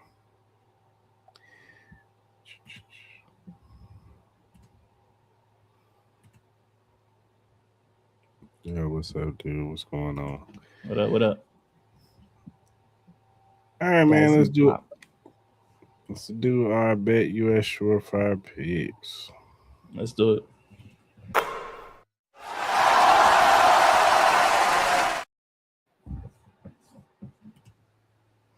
All right, man. What you got? So for tomorrow, I got the Pistons 3.5 against the Cavs. Man, I'm gonna take the Thunder -15 against my Lakers, man. I got no hope in that. And then I'm gonna take the Flyers +1.5 against the Hurricanes, man. I know they had a devastating loss to Carolina the other night. I think they get to bounce back in Philly. I think Philly crowd's gonna be live. I think they are able to get Game 3. For sure. I'm with you. I got the Pistons 3.5 over the Cavs. I'm gonna take your Lakers +15. I don't think y'all gonna lose that bad, dog. Y'all gonna lose. We ain't gonna lose that. He said, "You mad shit, Chris." I ain't say nothing. I ain't say shit. Your look said everything I need. Man, all right, man. I hope you're right. If you go to any of our social media platforms, you'll see the BetUS link. Go ahead and click on it. First time users only. Put all your information. Put the promo code JOIN125. You get 125% sign-up bonus plus 10% gamblers insurance. That's 3 risk-free bets on $100 up to $5,000. That means if you bet $100 on your first 3 deposit and you lose, you keep your money. So you can win you some money or keep your money on your first 3 deposits. So go over there, sign up. Tell them Cris Mall sent you. Mm-hmm. And that does it for our BetUS Sure Fire Picks.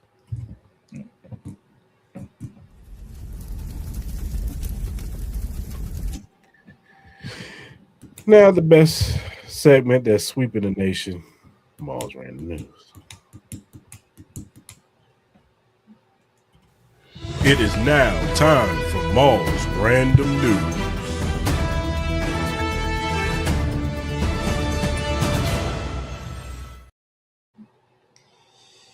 Yes, we all know what it is. Our favorite time of the show where we do random news. You know, we've been trying this new thing where we split it up, in half. So this is part 2 of random news. A lot of stuff that don't make it to the main docket, but they do make it on random news.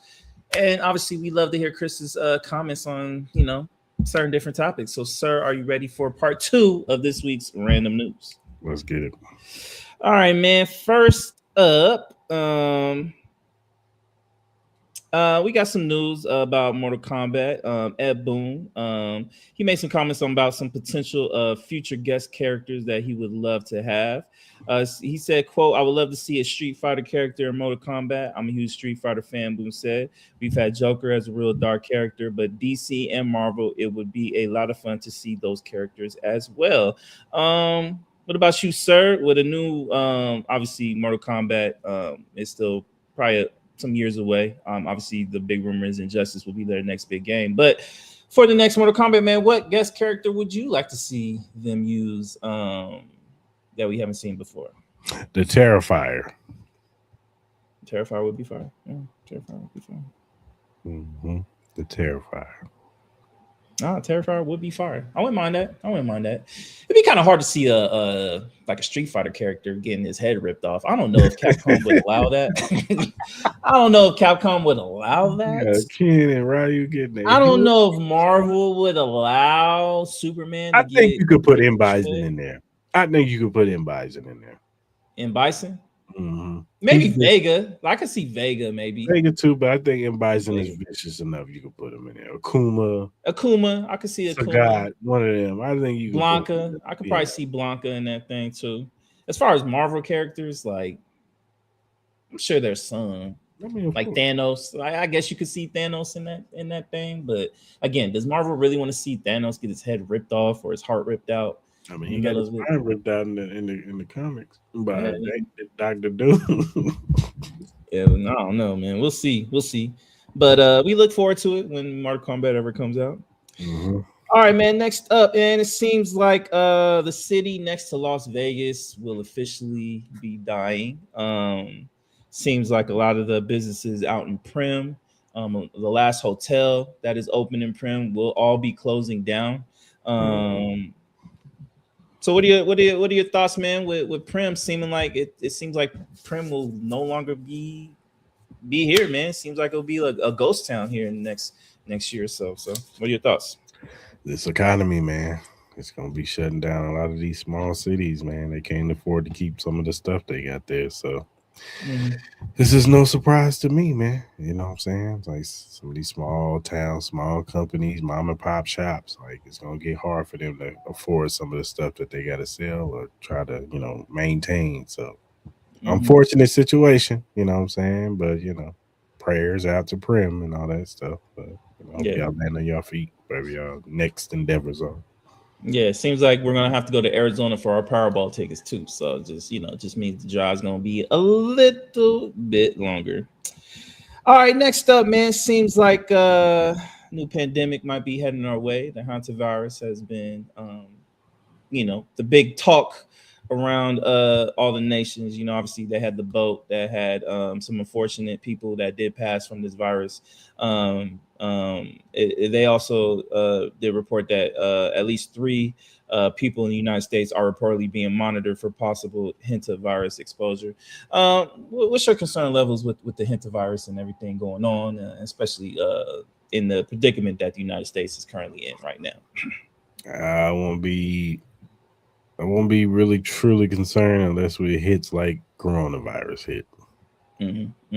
Once the corona, at first we heard about the coronavirus, and then when it hit like a ton of bricks, it was like, damn, this shit's real. You know what I'm saying? They shut the city, they shut the world down pretty much. It was just like, man, we ain't never seen no shit like this before. So So unless it gets like that, I'm not gonna be too. I'm gonna be, keep my eyes out. I ain't gonna be too concerned. No, we'll see, man. Hopefully, we'll see. Next up, man. Speaking of WNBA, the Connecticut Sun are signing Haley Van Lith on waiver claims. The team announced after Haley Van Lith was waived from Chicago May 4th. What are your thoughts with Haley Van Lith being added to the Connecticut Sun? It's a good pickup for them. You know what I'm saying? They got somebody who I thought she played pretty well in the preseason. You know what I'm saying? So she could bring some of that momentum to the Connecticut Sun. And, shout out to her. I knew she was going to land on her feet. You know what I'm saying? So she'll probably come off the bench and be like a nice little change of pace. You know what I'm saying? The Sun, they about to move to Houston next year. So, just add some young talent on there. So shout out to her. Nah, man, I'm happy for Haley Van Lith, man. Obviously, with them moving to Houston, I think it's a good look. I think that might have been one of the teams I predicted her to go to, but I'm not trying to pat myself on the back. But anyways, next up, man, TMZ Sports has reported more news on Mike Vrabel and Diana Rossini. Seems like they added a new chapter to the Vrabel Rossini saga because TMZ Sports has learned they rented a private boat together for a day on the water, just the two of them. The NFL duo booked a vessel in Putnam County, Tennessee, back in June 2021, according to a source with direct knowledge, who also said that then Tennessee Titans head coach and the journalists were the only people on board for their 2 to 3 hour rental. The timing of that outing might raise a few eyebrows because Rossini was pregnant at the time with her first child. What are your thoughts with this, man? Does this report give you any more concerns that possibly Mike Vrabel could lose his job? I wouldn't be surprised if we hear that he resigns because it's starting now. TMZ, boy, what's y'all dog in this race, man? Like, is the wife like hitting y'all up or something, man? Yeah. Because y'all just keeping this thing alive. Like, it was kind of dying down. It was kind of like whatever, you know what I'm saying? We used to see here in some culture, a player cheated on somebody or whatever. That's like the regular news cycle, but they trying to keep this thing alive. They got something against Rabel. Like, Rabel do something to one of y'all. Like, Yeah. y'all trying to ruin them. So I don't know. I wouldn't be surprised if we hear he resign or maybe they stand by him. I don't know. New England has dealt with worse. They have, man. They have. They've dealt with scandals. They've dealt with, spas. They dealt with inflatable balls. Like, they dealt with murderers. Murderers. Like, if any team is prepared for controversy, it's the New England Patriots. All right, next up, man. 2K announced that it's no longer developing an NFL 2K game, citing that certain aspects of the game just didn't work out. But they didn't hesitate to say that if a potential were to arise again, that they would consider maybe potentially trying again and making an NFL 2K game. What are your thoughts with this, man? Were you looking forward to a potential NFL 2K game? And if so, how disappointed are you that it's no longer in development? I mean, I'll be honest with you. It wasn't even on my radar. So okay. It's would have been dope to see, but sorry. I'm disappointed. I would obviously they don't have the full license, so it wouldn't have been like an actual full developed like Madden NFL game. But I do think it would have been dope to see like some version of an NFL 2K football game because it just. I love NFL 2K. I still think it's one of my favorite football games of all time. I played the college football 2K one. It was one of the best. But then again, 2K has been, I've been an avid NBA 2K player currently right now. We all know. I'm proud of myself. And my guns, baby. And I'll be honest with you, I've been sadly addicted to the game and obviously pissed off at the same time. So it just kind of is what it is. All right, next up, man. This time yesterday was Gohan's awakening of Super Saiyan 2 for the first time. That was 30 years ago yesterday. So my question to you, sir, is what is your favorite Dragon Ball Z moment, if you have one at all?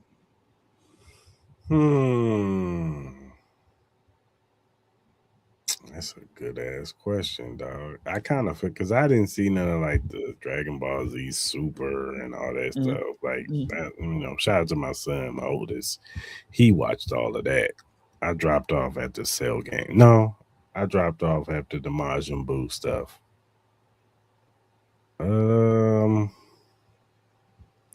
Best moments.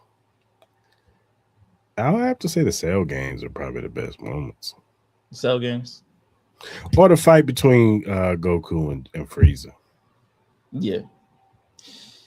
No, I would probably say one of my favorite moments was probably when Goku turned Super Saiyan against Frieza. Yeah. Just that moment, you know what I mean? I think was very impactful. I think the moment between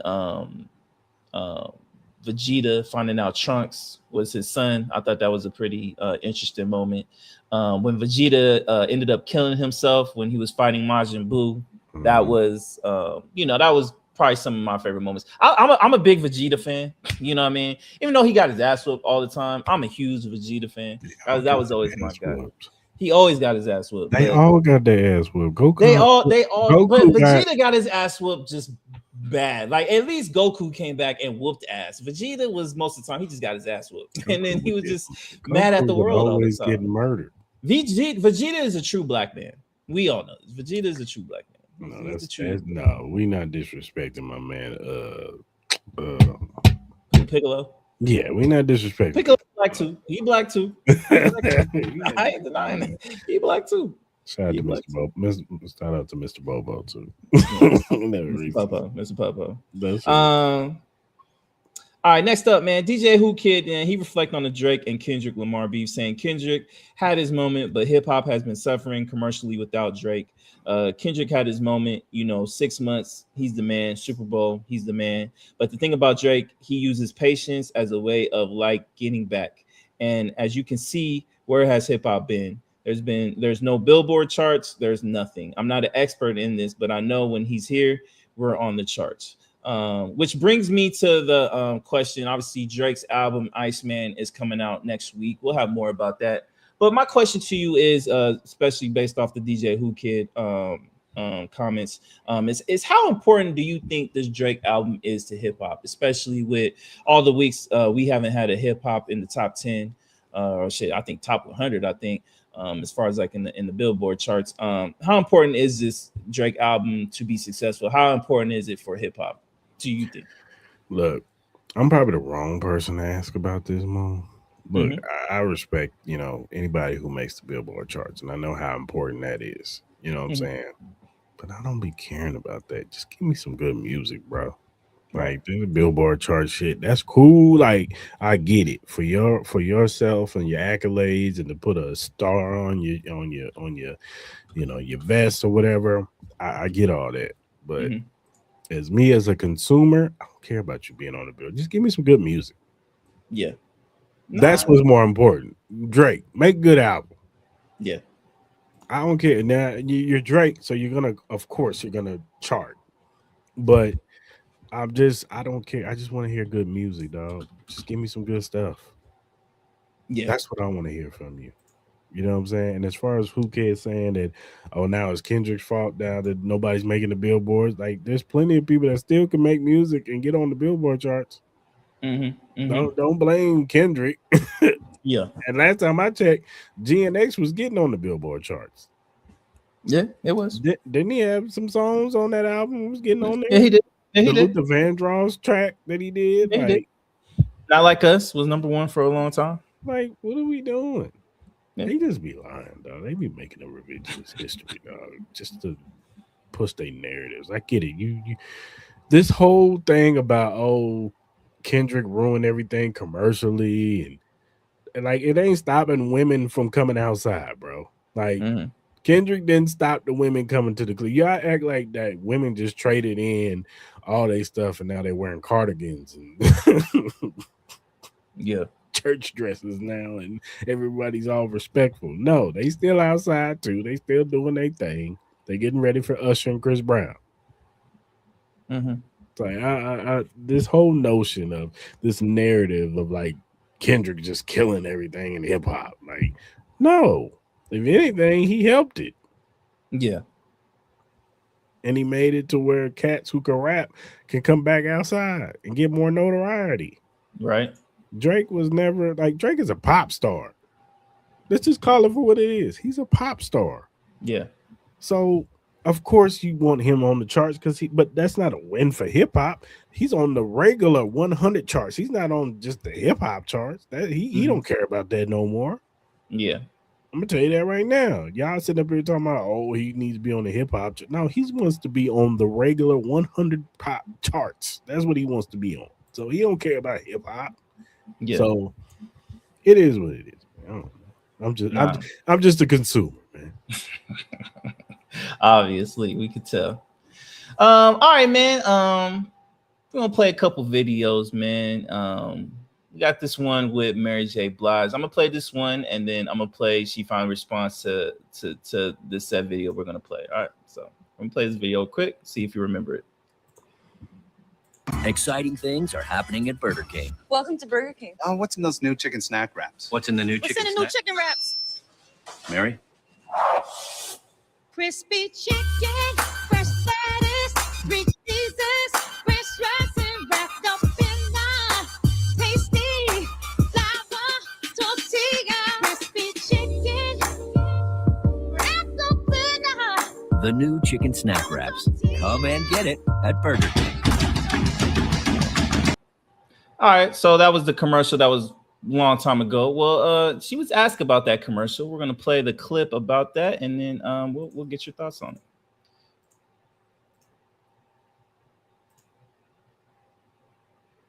it. Are you in a place where you can yet laugh about that Burger King commercial? No. No? I'm not, because I would never laugh at that, because my true, honest to true fans did not think that shit was funny. Yeah. The whole way that shit went down was wrong. The whole way they shot it was wrong. It was set up to make exactly what happened in the press happen like that. You really feel that way? Yep. And so it's still not a laughing matter to me. Yeah. You know, because I was deeply, deeply affected. Now I learned a lot from it. Yeah. But it's not something I'm like, no, it's not fucking funny. But laugh, you motherfuckers, if you want. Still, I don't care. I hear that. But the bottom line is, my fans were confused. The real, true fans, not the people that whatever. Dip in and dip out. Yes, but the people who was like, what's going on? And I didn't really know what was going on. Right. But I had bad representation, bad management, bad everything, and everybody dropped the ball. And I'm holding everything. Yeah. That was a learning curve, but it's still not funny. All right, man. What are your thoughts with the way Mary J felt about that situation? I mean, I can understand that. You know what I'm saying? Maybe, you know, she was probably younger by around that time, and maybe the representation was like, "Hey, you should do this commercial." And maybe in her mind, she thought, you know, sometimes when stuff you see it on paper, you don't think it's gonna be as bad as it looks. So you just kind of like, all right, it's just a commercial. I'm promoting this chicken wrap. You know what I'm saying? Singing about a chicken wrap. I'm not tripping, but the way it came out and portrayed, it probably looked, you know, people probably like, this is cool shit she doing, but some chicken. Right. So, and you know what? You know, it's interesting. I watched another clip from this interview, and it seemed like she was really reflective of her past. She was talking about how in '94 she even reflected and said that it was like a lot of self-awareness in this interview when she said I was a horrible person.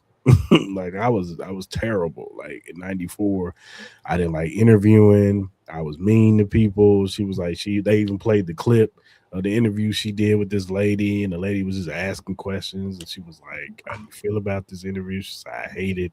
I don't know why we even do this. You keep asking me the same questions over and over. I've already answered that question, and you know, I don't even want to do this with you. You know what I'm saying? I wish I wasn't here," type stuff. And she even said, she was like, you know, that was terrible because I should be happy. Anybody wants to talk to me. Anybody wants to hear about me. This is a blessing and an opportunity that anybody, you know, who would want this opportunity, they would take it. So, you know, I was just a horrible person. And she said she learned, you know what I'm saying, once she got to the, I think it's the No Drama album, she was just, No More Drama album. She was just like, you know, that's when the turn came. And she said everybody that she like did that to, she apologized to him. So, you know what I'm saying? She, you know, and she said it still took a little bit of time to get to where she is now, but she was just like, I was a horrible person. So saying that to say, like, this whole interview was like reflective self-awareness and, you know, just a lot of insight of her past. And, you know, I appreciated it. I do. I think I wish she would have been a little bit more lighthearted on the Burger King thing. Like I just don't think, like, it's been so long. I think it's easy to kind of laugh about it. And I thought homie that was doing the interview, I thought he was hilarious when she was like, you can laugh, pissed off, and he's like, oh, okay, you know, kind of being caught off guard. Well, because we just don't know how much she probably went through.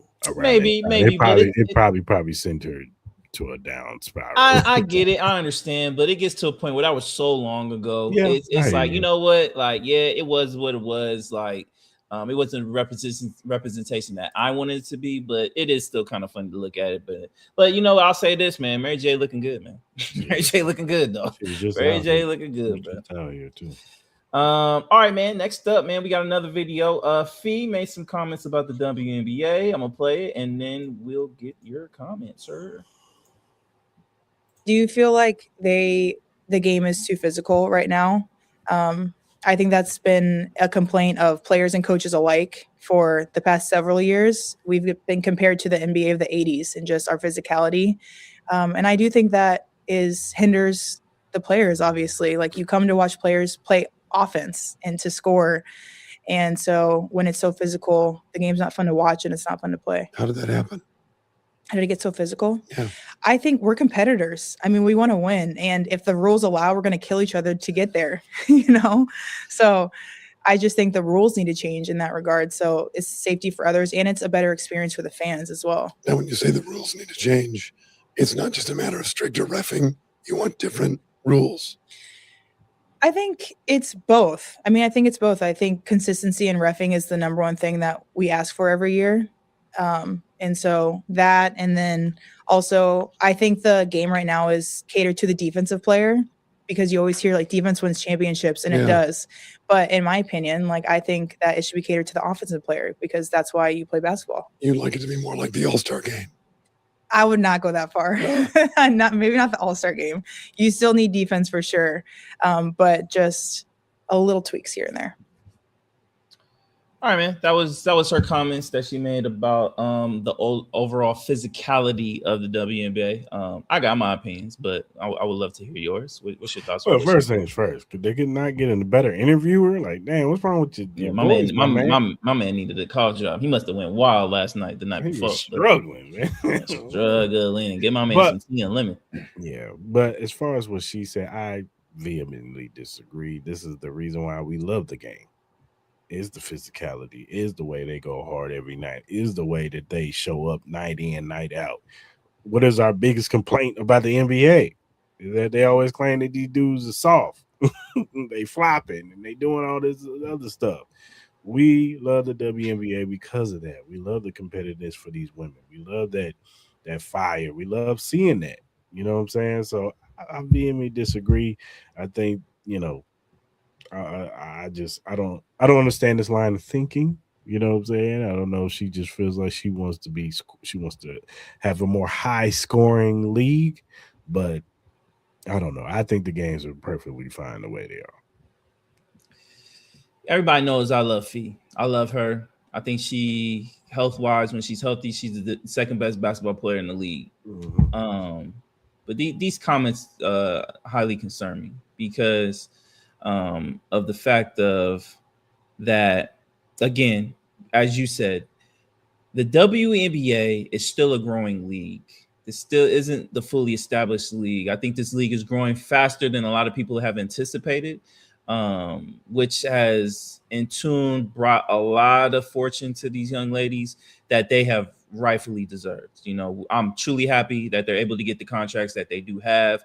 I'm glad they have updated the transportation for these young ladies, that they don't have to take charter flights. I mean, public flights anymore, that they have, jets and private airways that they can go and feel comfortable as far as traveling and stuff like that. I'm sure the hotels, and it's being brought to being a true professional league that these ladies have worked hard for and truly deserved. But as Cris said, the main proponent of why people love this game is due to the physicality of this game. And the way Fee is making it sound like, she's making it sound like it looks like a WWE table, ladders, and chair match on the goddamn court. It's not like that. Like, it's not like you're going up in the air and you got girls pulling your hair down, pulling your hair while you're trying to go for a layup. That's not the case. The whole point of the league is just that we love the physicality that you guys are showing on the court. And then on top of that is just the magnitude that each of these games are because it's just a small amount of games you guys have to make the playoffs. So like it gets to a point where there's been certain things where I love the WNBA, but there have been certain things that have irked me.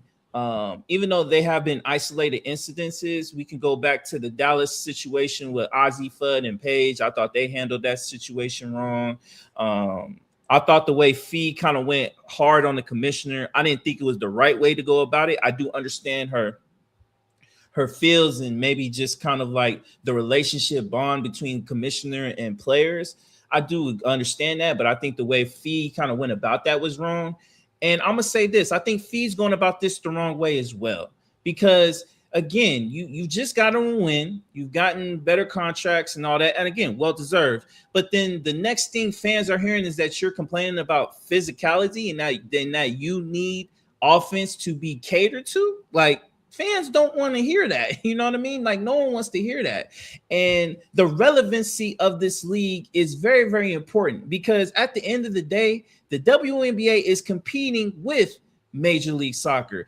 The WNBA is competing with college basketball, college football, the NBA, hockey, Major League Baseball, football in itself.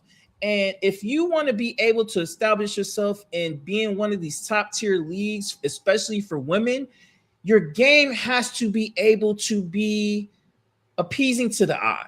And physicality is something that people have missed, people enjoy. Now, we're not asking females to go out there and Charles Oakley people. We're not asking you to be Ron Artestin and have the malice in the palace. We're not asking you to do that. But if you're asking for this league to cater to offense, you're going to get a situation where people are going to complain like they do about the NBA. Now, me personally, I love the NBA product, but I think the NBA is in a way better space than WNBA is, because you have situations where you have players who get drafted in the first round who end up getting cut, which makes no sense at all. So now you're asking the league to now differentiate, to take physicality and turn you into a scrimmage game, which no one wants to see. Like, it just doesn't benefit the game. And it gets to a point where these ladies need to just understand that if you want to be able to compete with NBAs and all that, the physicality needs to be there. And they need to understand that. And Fee, as a superstar in this league, you need to embrace that. You do. I have not heard Asia Wilson complain once. And she gets murdered all the time. I'm not a Caitlin Clark fan, but I have not heard Caitlin Clark complain not once the whole time. And people go at her all the time. Why is it that you want the offense to be catered to and take away the physical? It just doesn't really rub me the right way. Me personally. Now, this is an isolated incident, and I get it. In every league, refereeing does need to be better. Refereeing does need to be consistent. That you're not the only league going through that. But taking away physicality ain't going to help your game grow at all. At all. So, Fee, I understand what you're saying, but at the same time, I just don't think it's just going to work. I'm sorry. It's just not. And stuff like that just annoys me. Me personally. You know, it's not just because it's the WNBA. If the NFL said, I would be annoyed by it too. Respect. Yeah, no, I agree. Next up, we got another clip. Dana White made some comments, and we would love to hear Chris's thoughts. A woman is what it is never ever going to change. I don't care how powerful a woman is, what she does. Women want to be taken care of, treated right, and they want to feel safe. That's nature, and it's a man's job to do all that. As I get deeper into this, you'll realize how toxic my masculinity is. But it's like I hate this whole men's mental health bullshit that they talk about. Unfortunately, when you're a man, you are the provider. You are the one that takes care of your family. You know, you are the example for your kids when they grow up, and your sons, you know, and your daughters. And you unfortunately you can't be that guy I see these guys posting on social media, oh, I had a bad day and I'm so sad and all this other crazy shit. So unattractive. It's unattractive to other males, let alone women. Was Dana White's comments on men's mental health. He clearly stated how he feels about that. What's your opinion on what he stated about men's mental health? It sounds fucking idiotic. He sounds stupid. I swear, man, we can't do nothing. We can't be like, we can't have a bad day and feel some type of way and our mentals be off. Like, for me to be a good example to my family, you know, to be a good provider to my wife or, you know, loved one that I'm with, my spouse, my woman. And, you know, to get through my day, my mentals have to be on point. Mental health is real for men and women. And to think, oh, you can't have that's that old school traditional bullshit back in the day. Oh, you gotta hide and bury. That's what's wrong with a lot of us men nowadays. We bury everything and hide everything, and then we have a fucking meltdown and blow up on our significant other or maybe the kids or somebody else, and now we looking stupid. I always gonna be an advocate of men. Go out there, talk to somebody, talk to a therapist, get help if you need it. If you're going through it, if you're stressing, if you feel like you're overwhelmed as a provider, because I know we have a lot on our plate, we take a lot on our shoulders. I have no problem with a man admitting, hey man, this shit's getting rough. I know we try to be tough and hard, and there's nothing wrong with you can still be a man and still admit that your mentals ain't right. Mhm. Take some time for yourself to keep your mentals right, because your mentals is going to be what your family sees. And it's okay to teach your sons that, hey son, yes, be a man. I'm gonna teach you how to be a man, but at the same time, make sure your mentals is right too. That's why you call your peoples, call your homies, call your brother, call your, whatever, your uncles, your dad. Hey man, you all right? You good? Your mental's good? You always ask that, because you never know what a person is going through mentally. They could be smiling at you all day, happy, laughing, but mentally they stressed out, they messed up. So I vehemently disagree with what Dana White just said. And hey man, I think that was idiotic. I think that was stupid. Yeah, this is the dumbest shit I've ever heard. Respectfully, And that young lady, and sorry to cut you off, but that lady too. What are you doing? I just think it's this is the dumbest shit I've ever heard. We live in a society where people taking their own lives is becoming more accustomed day by day. As a grown man, we have a lot of responsibilities on our plate to be the provider, to be the mental stabilizer, to be just the protector. That's a lot on the plate. And then to still be able to be like, oh, we got to push all of our feelings into the side because we have to show that we're strong, we're tough. And, like you showing your emotions is strong and tough. You being able to handle your emotions is strong and tough. Like, I think this whole ignorance of being oblivious to male emotions is stupid. Like that's not being a man. That to me that shows signs of weakness, that you can't be able to hone your emotions. You know what I mean? At the end of the day, people battle stuff every single day. You know what I mean? Especially in the climate that we live in today, where the wages are hard to come by. Day-to-day living is hard to come by. Gas is up to $6.50 in some areas. Like it's expensive to have and provide for a family. And it's a lot. So you're asking a man to be all that and then still to unattain and unpsyche his emotions. Like it just doesn't make sense. It's very just ignorant. It's laziness thinking. It's stone age thinking. Like it's not the age. And I'm a Cris, like I'm a big huge proponent on mental health. And if anybody who even watches our channel, if you want to talk to us, hit us up, man. We'll make sure. I'll be the first one to check on anybody. Anytime I see somebody talking about they want to unalive themselves, I'll be the first one to hit up on. I don't even have to know you and be like, yo, you are worth being here. There's a purpose for you being here. If you need somebody to talk to, please hit us up. Or if you feel comfortable enough, hit the hotline. There are so many avenues for people to be able to express how they feel. Talk to your family members, talk to your friends, talk to your girlfriend. And if they don't want to talk to you, if they don't care to listen to you, hit me or Cris up. We'll listen, man. We'll listen, dog. If we will do the best we can, because I'm be honest with you, I've been through it. You know what I mean? I've been through depression before. It's tough. It's tough. And I will always be a big proponent in helping anybody out and mentally making sure that people are okay. All it takes is a couple minutes. It really does to make somebody feel good and feel like they deserve to be here just because you listen to them. A lot of people just want to be listened to. That's it. And it don't take a lot of energy to do that. So again, man, anybody going through anything, my prayers are with you. We are here for you.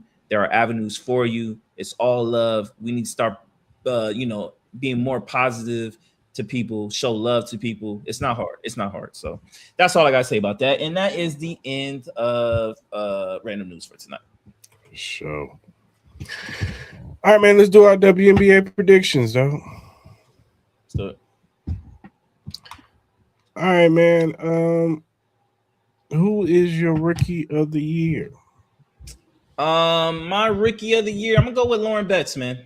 I'm gonna go with Lauren Betts. I like it was kind of tough between her and Flage, but I'm gonna go with Lauren, man. I just think I think the Mystics have an opportunity to actually contend for a playoff spot. I really do. I really do. For sure. I'm gonna go Flage. I think that she's gonna be a big, huge impact on that Seattle team. I think she's gonna be the superstar on that team. I know Avi Pham is on there and Malunga's on there, but I think that she's gonna make a huge impact, especially with the absence of Skylar Diggins and the Gumake gone. Now you have Flage there. I think she's gonna be, the one that handles the rock the most, and you know what I'm saying, I think she's gonna make big time shots. So I'm gonna go with her. Yeah. All right, who's your MVP? Yeah, I'm going with my girl Asia, man. I'm going with Asia. I'm not mad at that, and I would pick Asia too, but I'm gonna switch it up. I'm going Kelsey Mitchell. I think Kelsey Mitchell is gonna have that year. She had that year last year, but I think she's really gonna she's gonna take another step. I think Indiana's gonna be a team to reckon with this year, and I'm gonna go with Kelsey Mitchell winning the MVP this year. So, and who you got winning the championship, man? Who you got in the finals, and then who you got winning? I'm gonna go Aces and Dream, and then I'm gonna take the Aces. I'm gonna take Aces and Fever, and I'm gonna take the Aces. Okay. So, all right, man. Got anything else? I do. You forgot to put it on the list. We're gonna do our keep 3, cut 5. Oh, I didn't. For you. My bad. For you. It's all good, brother. It's all good. It's all good. So we're gonna do keep 3, cut 5. This is for you, sir. This is the NFL draft class from this year. Okay. Mm-hmm. So I'm gonna say the team's name, and then you're gonna say either keep or cut. Remember, you only can keep 3, so be very mindful of that. All right. So, sir, are you ready? Yeah, go ahead. All right. So the first team up, we have the Pittsburgh Steelers. Do you keep or cut that draft class? I'm cutting. Why are you cutting that? Why are you cutting that class? Because I have a feeling you're gonna have something better. I like Max Ellenacher, but missing out on Mekhi Lemon like that, like they kind of put a damper on that name. So for sure. All right, next up, we got the Dallas Cowboys. Do you keep or cut that draft class? I'm gonna keep it. Oh, okay. So you got one keep. You got 2 more. Why are you keeping this? Why are you keeping them? Because I got Caleb Downs. Caleb Downs. Okay. All right. Next up, we got the New York Jets. Keep or cut? I am going to. I like that draft, but I'm gonna cut it. You gonna cut it? Okay. Any particular reason why? Because I think the draft picks are good, but I don't think they're gonna do anything to help them win this year. Okay. All right, next up, we got your Kansas City Chiefs. Keep or cut? Come on, keep, man. Come on, this guy. Keep, man. All right. I don't know why, but all right. Yeah, all right, next up, we got my Las Vegas Raiders. Keep or cut? Man, I'm cutting this nose blind. I'm gonna keep it. Y'all got your quarterback. You got Jamal McCoy in the 4th round. I like Treydon Stukes. You got Mark. What's his name? Marcus Washington. You got the running Mike back. Washington. Yeah, Mike Washington. You got him. So I actually love y'all draft. So I'm gonna keep it. All right, so that was all three of your keeps. So these are going to be the teams that you will cut. You got the Cleveland Browns. I like their draft, but I don't trust nothing over there, so I'm cutting. Okay, we got the Baltimore Ravens. I like their draft, but it was okay. And then last but not least, we got the New York Giants. I like their draft too, but I'm cutting it. Okay. Because I think that I thought what's your name was kind of redundant. Okay. All right. So I'm gonna put this on the screen. So if anybody want to cuss out Chris, you can have the list Cuss right me here. out. This is the list right here. This is his keep, and this is his cut. He keeps the Dallas Cowboys, Kansas City Chiefs, Las Vegas Raiders, and he cuts the Pittsburgh Steelers, New York Jets, Cleveland Browns, Baltimore Ravens, and New York Giants. And there we have it. Bring it. Y'all still ain't making the playoff. Yeah, you saw what I tagged you in though, right? I saw that. Yeah. Oh, what? Fernando. Y'all gonna have too good of a record to get them, so it doesn't matter. Fernando throwing it to Jeremiah Smith. He already knows what's up. Jeremiah Smith about to be a Raider next year. Y'all know what's up. You better learn Nick Marsh's name. That's what you It's need. all good, baby. It's all good. Jeremiah Smith, man. He knows that silver and black is calling his name. It's calling his name, baby. He about to cook Mansour Delane. That's light work, B. That's light work, man. Come on, man. You about to sun him, man. Come on, man. Put the bib on that motherfucker, dog. Come on, man. You about to sun his ass, bruh. Better get ready for Cam Coleman and Nick Marsh. Cam Coleman was son Mansour Delane, so I'll lock him down. But we about to get Jeremiah Smith, man. Fernando Mendoza already recruiting. I see you, boys. You can recruit all you want. Fernando. We gonna trade up and get Jeremiah. That's what's gonna happen. Fernando. Kirk Cousins said, "Not on my watch, baby. We about to go have 10 wins." Ooh. Kirk Cousins. He said, "I'm coming out the gate with it." So. I told you, man. Chris about to be the fakest Raiders. He about to root for the Raiders so tough this year. He about to root for the Raiders so tough. Hey, wait till we do our wins and losses when the schedule come out. When the schedule come out? It's supposed to be next week. We'll see. No, next week. We'll see that. Because then they was talking about pushing it to the following week, the Monday. I wonder why. Maybe they're still trying to figure out some of them games or something. I think they're waiting on Aaron Rodgers. That's what I think. They're waiting on Aaron Rodgers, boy. They're trying to see, like, bro, you gonna play or not? They calling. Pat gonna be ready week 1. No, they're calling Pat. All right, like if you're Roger Goodell, let me ask you: if you're Roger Goodell and you're doing this schedule, who are the teams you're calling currently right now to see? Who are your top 3 teams you're calling to make sure, like, all right, is this player going to play? Is this player going to be ready? Like Chiefs. I think they call my Raiders about Fernando. I'm like, yo, when do you think Fernando going to play? When do you think Fernando going to play? We would love to have him on prime time, like Monday night. Kerr would have to be terrible. Unless he's just killing it in training camp. Yeah, and I can see. I heard he's been doing really good. Yeah, unless he just outplaying Kirk Cousins in training camp, then that's a whole different story. Think they're calling the Steelers about Aaron Rodgers? I don't think so. I think they fucking care. They care. It's the Steelers, man. It's the Steelers. They care. What? Mediocre squad. They care. Cowboys for sure. Yeah, they're making sure. Yeah, George Pickens gonna be playing, right? he gonna be on the team, right? Yeah, they asking. Maybe Washington. See if your boy is good. Who? Jaden Daniels. Yeah, he'd be all right. I think he should be all right. I can't think of nobody else. I mean, no. They're calling the Browns. What? They're calling the Browns. For what? They're just gonna call the Browns. They're gonna call the Browns. Is Deshaun Watson really starting? They gonna call the Browns, man. We'll see. Who else they calling? Like the Falcons? Nah, they're not calling the Falcons. Falcons is a no. All right. Let me ask you. All right, how about this?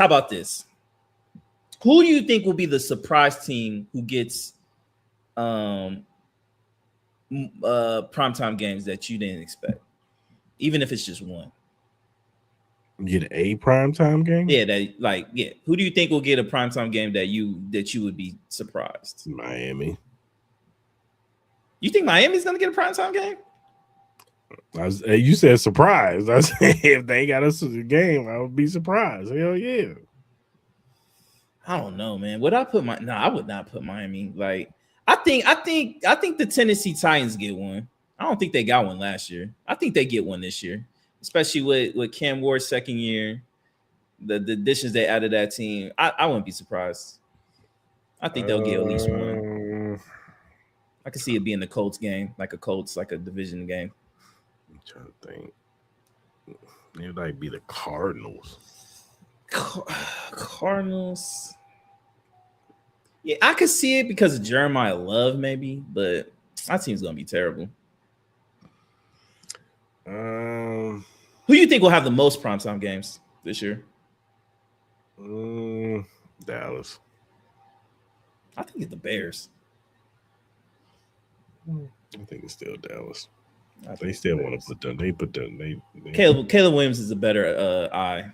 And that team, Ben Johnson, Chicago. I can see Chicago getting a lot of primetime games this year. I think Chicago gets a lot of primetime games this year. I think the Rams get a lot of primetime games this year. I think Seattle's going to be interesting. I know they're the defending champs, but do they have faith in Sam Darnold doing that again this year? No.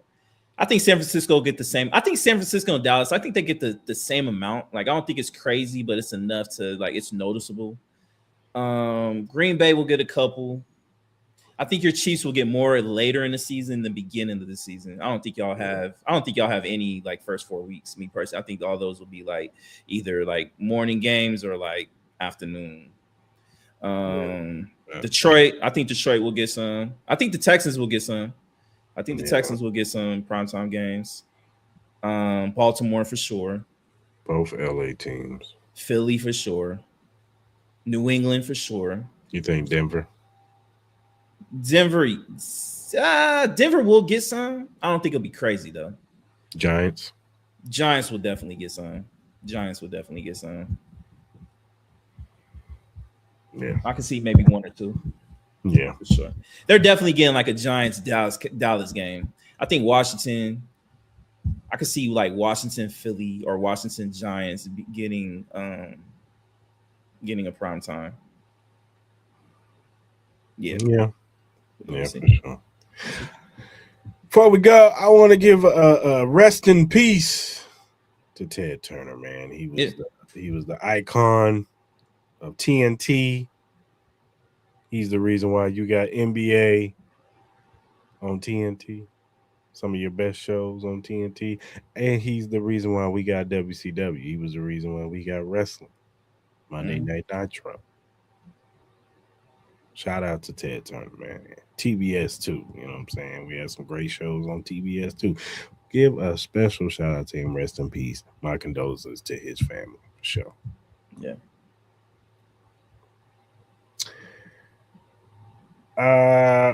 If you want to donate to the Chris Mall podcast, you can donate to our Cash App, $ Chris Mall Podcast. We'll appreciate whatever you donate. Whatever streaming platform you use, whether it be Spotify, Apple Podcasts, Amazon Music, iHeartRadio, go ahead and follow us. First-time watchers on YouTube, hit that subscribe button, that like button, that notification button. So when we go live on Mondays at 10 a.m. Pacific Standard Time and Wednesday 9-ish p.m. Pacific Standard Time, you can jump in the live. You can talk about these topics. We want to hear from you. Give us your opinion. Whether you agree with us, disagree with us, we want to hear from you. Shout out to the 26 that watched tonight too, up late with us tonight. But shout out to y'all. But don't forget to subscribe to our YouTube channel and subscribe. And whatever social media platform you use, whether it be Spotify, or X, TikTok, Threads, Twitch, Facebook, whatever you use, we're available at Chris Mall. We're just some regular guys who like to talk sports, music, movies, and all kinds of various other things. So we will follow you back. If we have critiques or feedback, or if you have a question or topic, and we like said question or topic, we will bring it up. we will shout you out because we want to show love to those who show love to us. So go ahead and hit us up via DM, emails, or our mentions. All right, good people. Hope you had a good night with us, rocking with us. Hope you guys have a good rest of your week. Be safe out there. We will be back Monday to recap everything that we saw from NBA. WNBA will be starting up this week too, so we'll be recapping some of those games. And man, any other news, mall random news, anything else, we're gonna talk about. Yep. We already know it's gonna be something that pop up. I might do a little backlash because WWE Backlash is on Saturday. Maybe I'll give you a little short recap of that too. So shout out to Dazzy Pop in the chat. Shout out to her. Shout out to the 25 that watched tonight. So shout out to y'all. So until next week, we are gone. Enjoy y'all weekend, man. Be safe.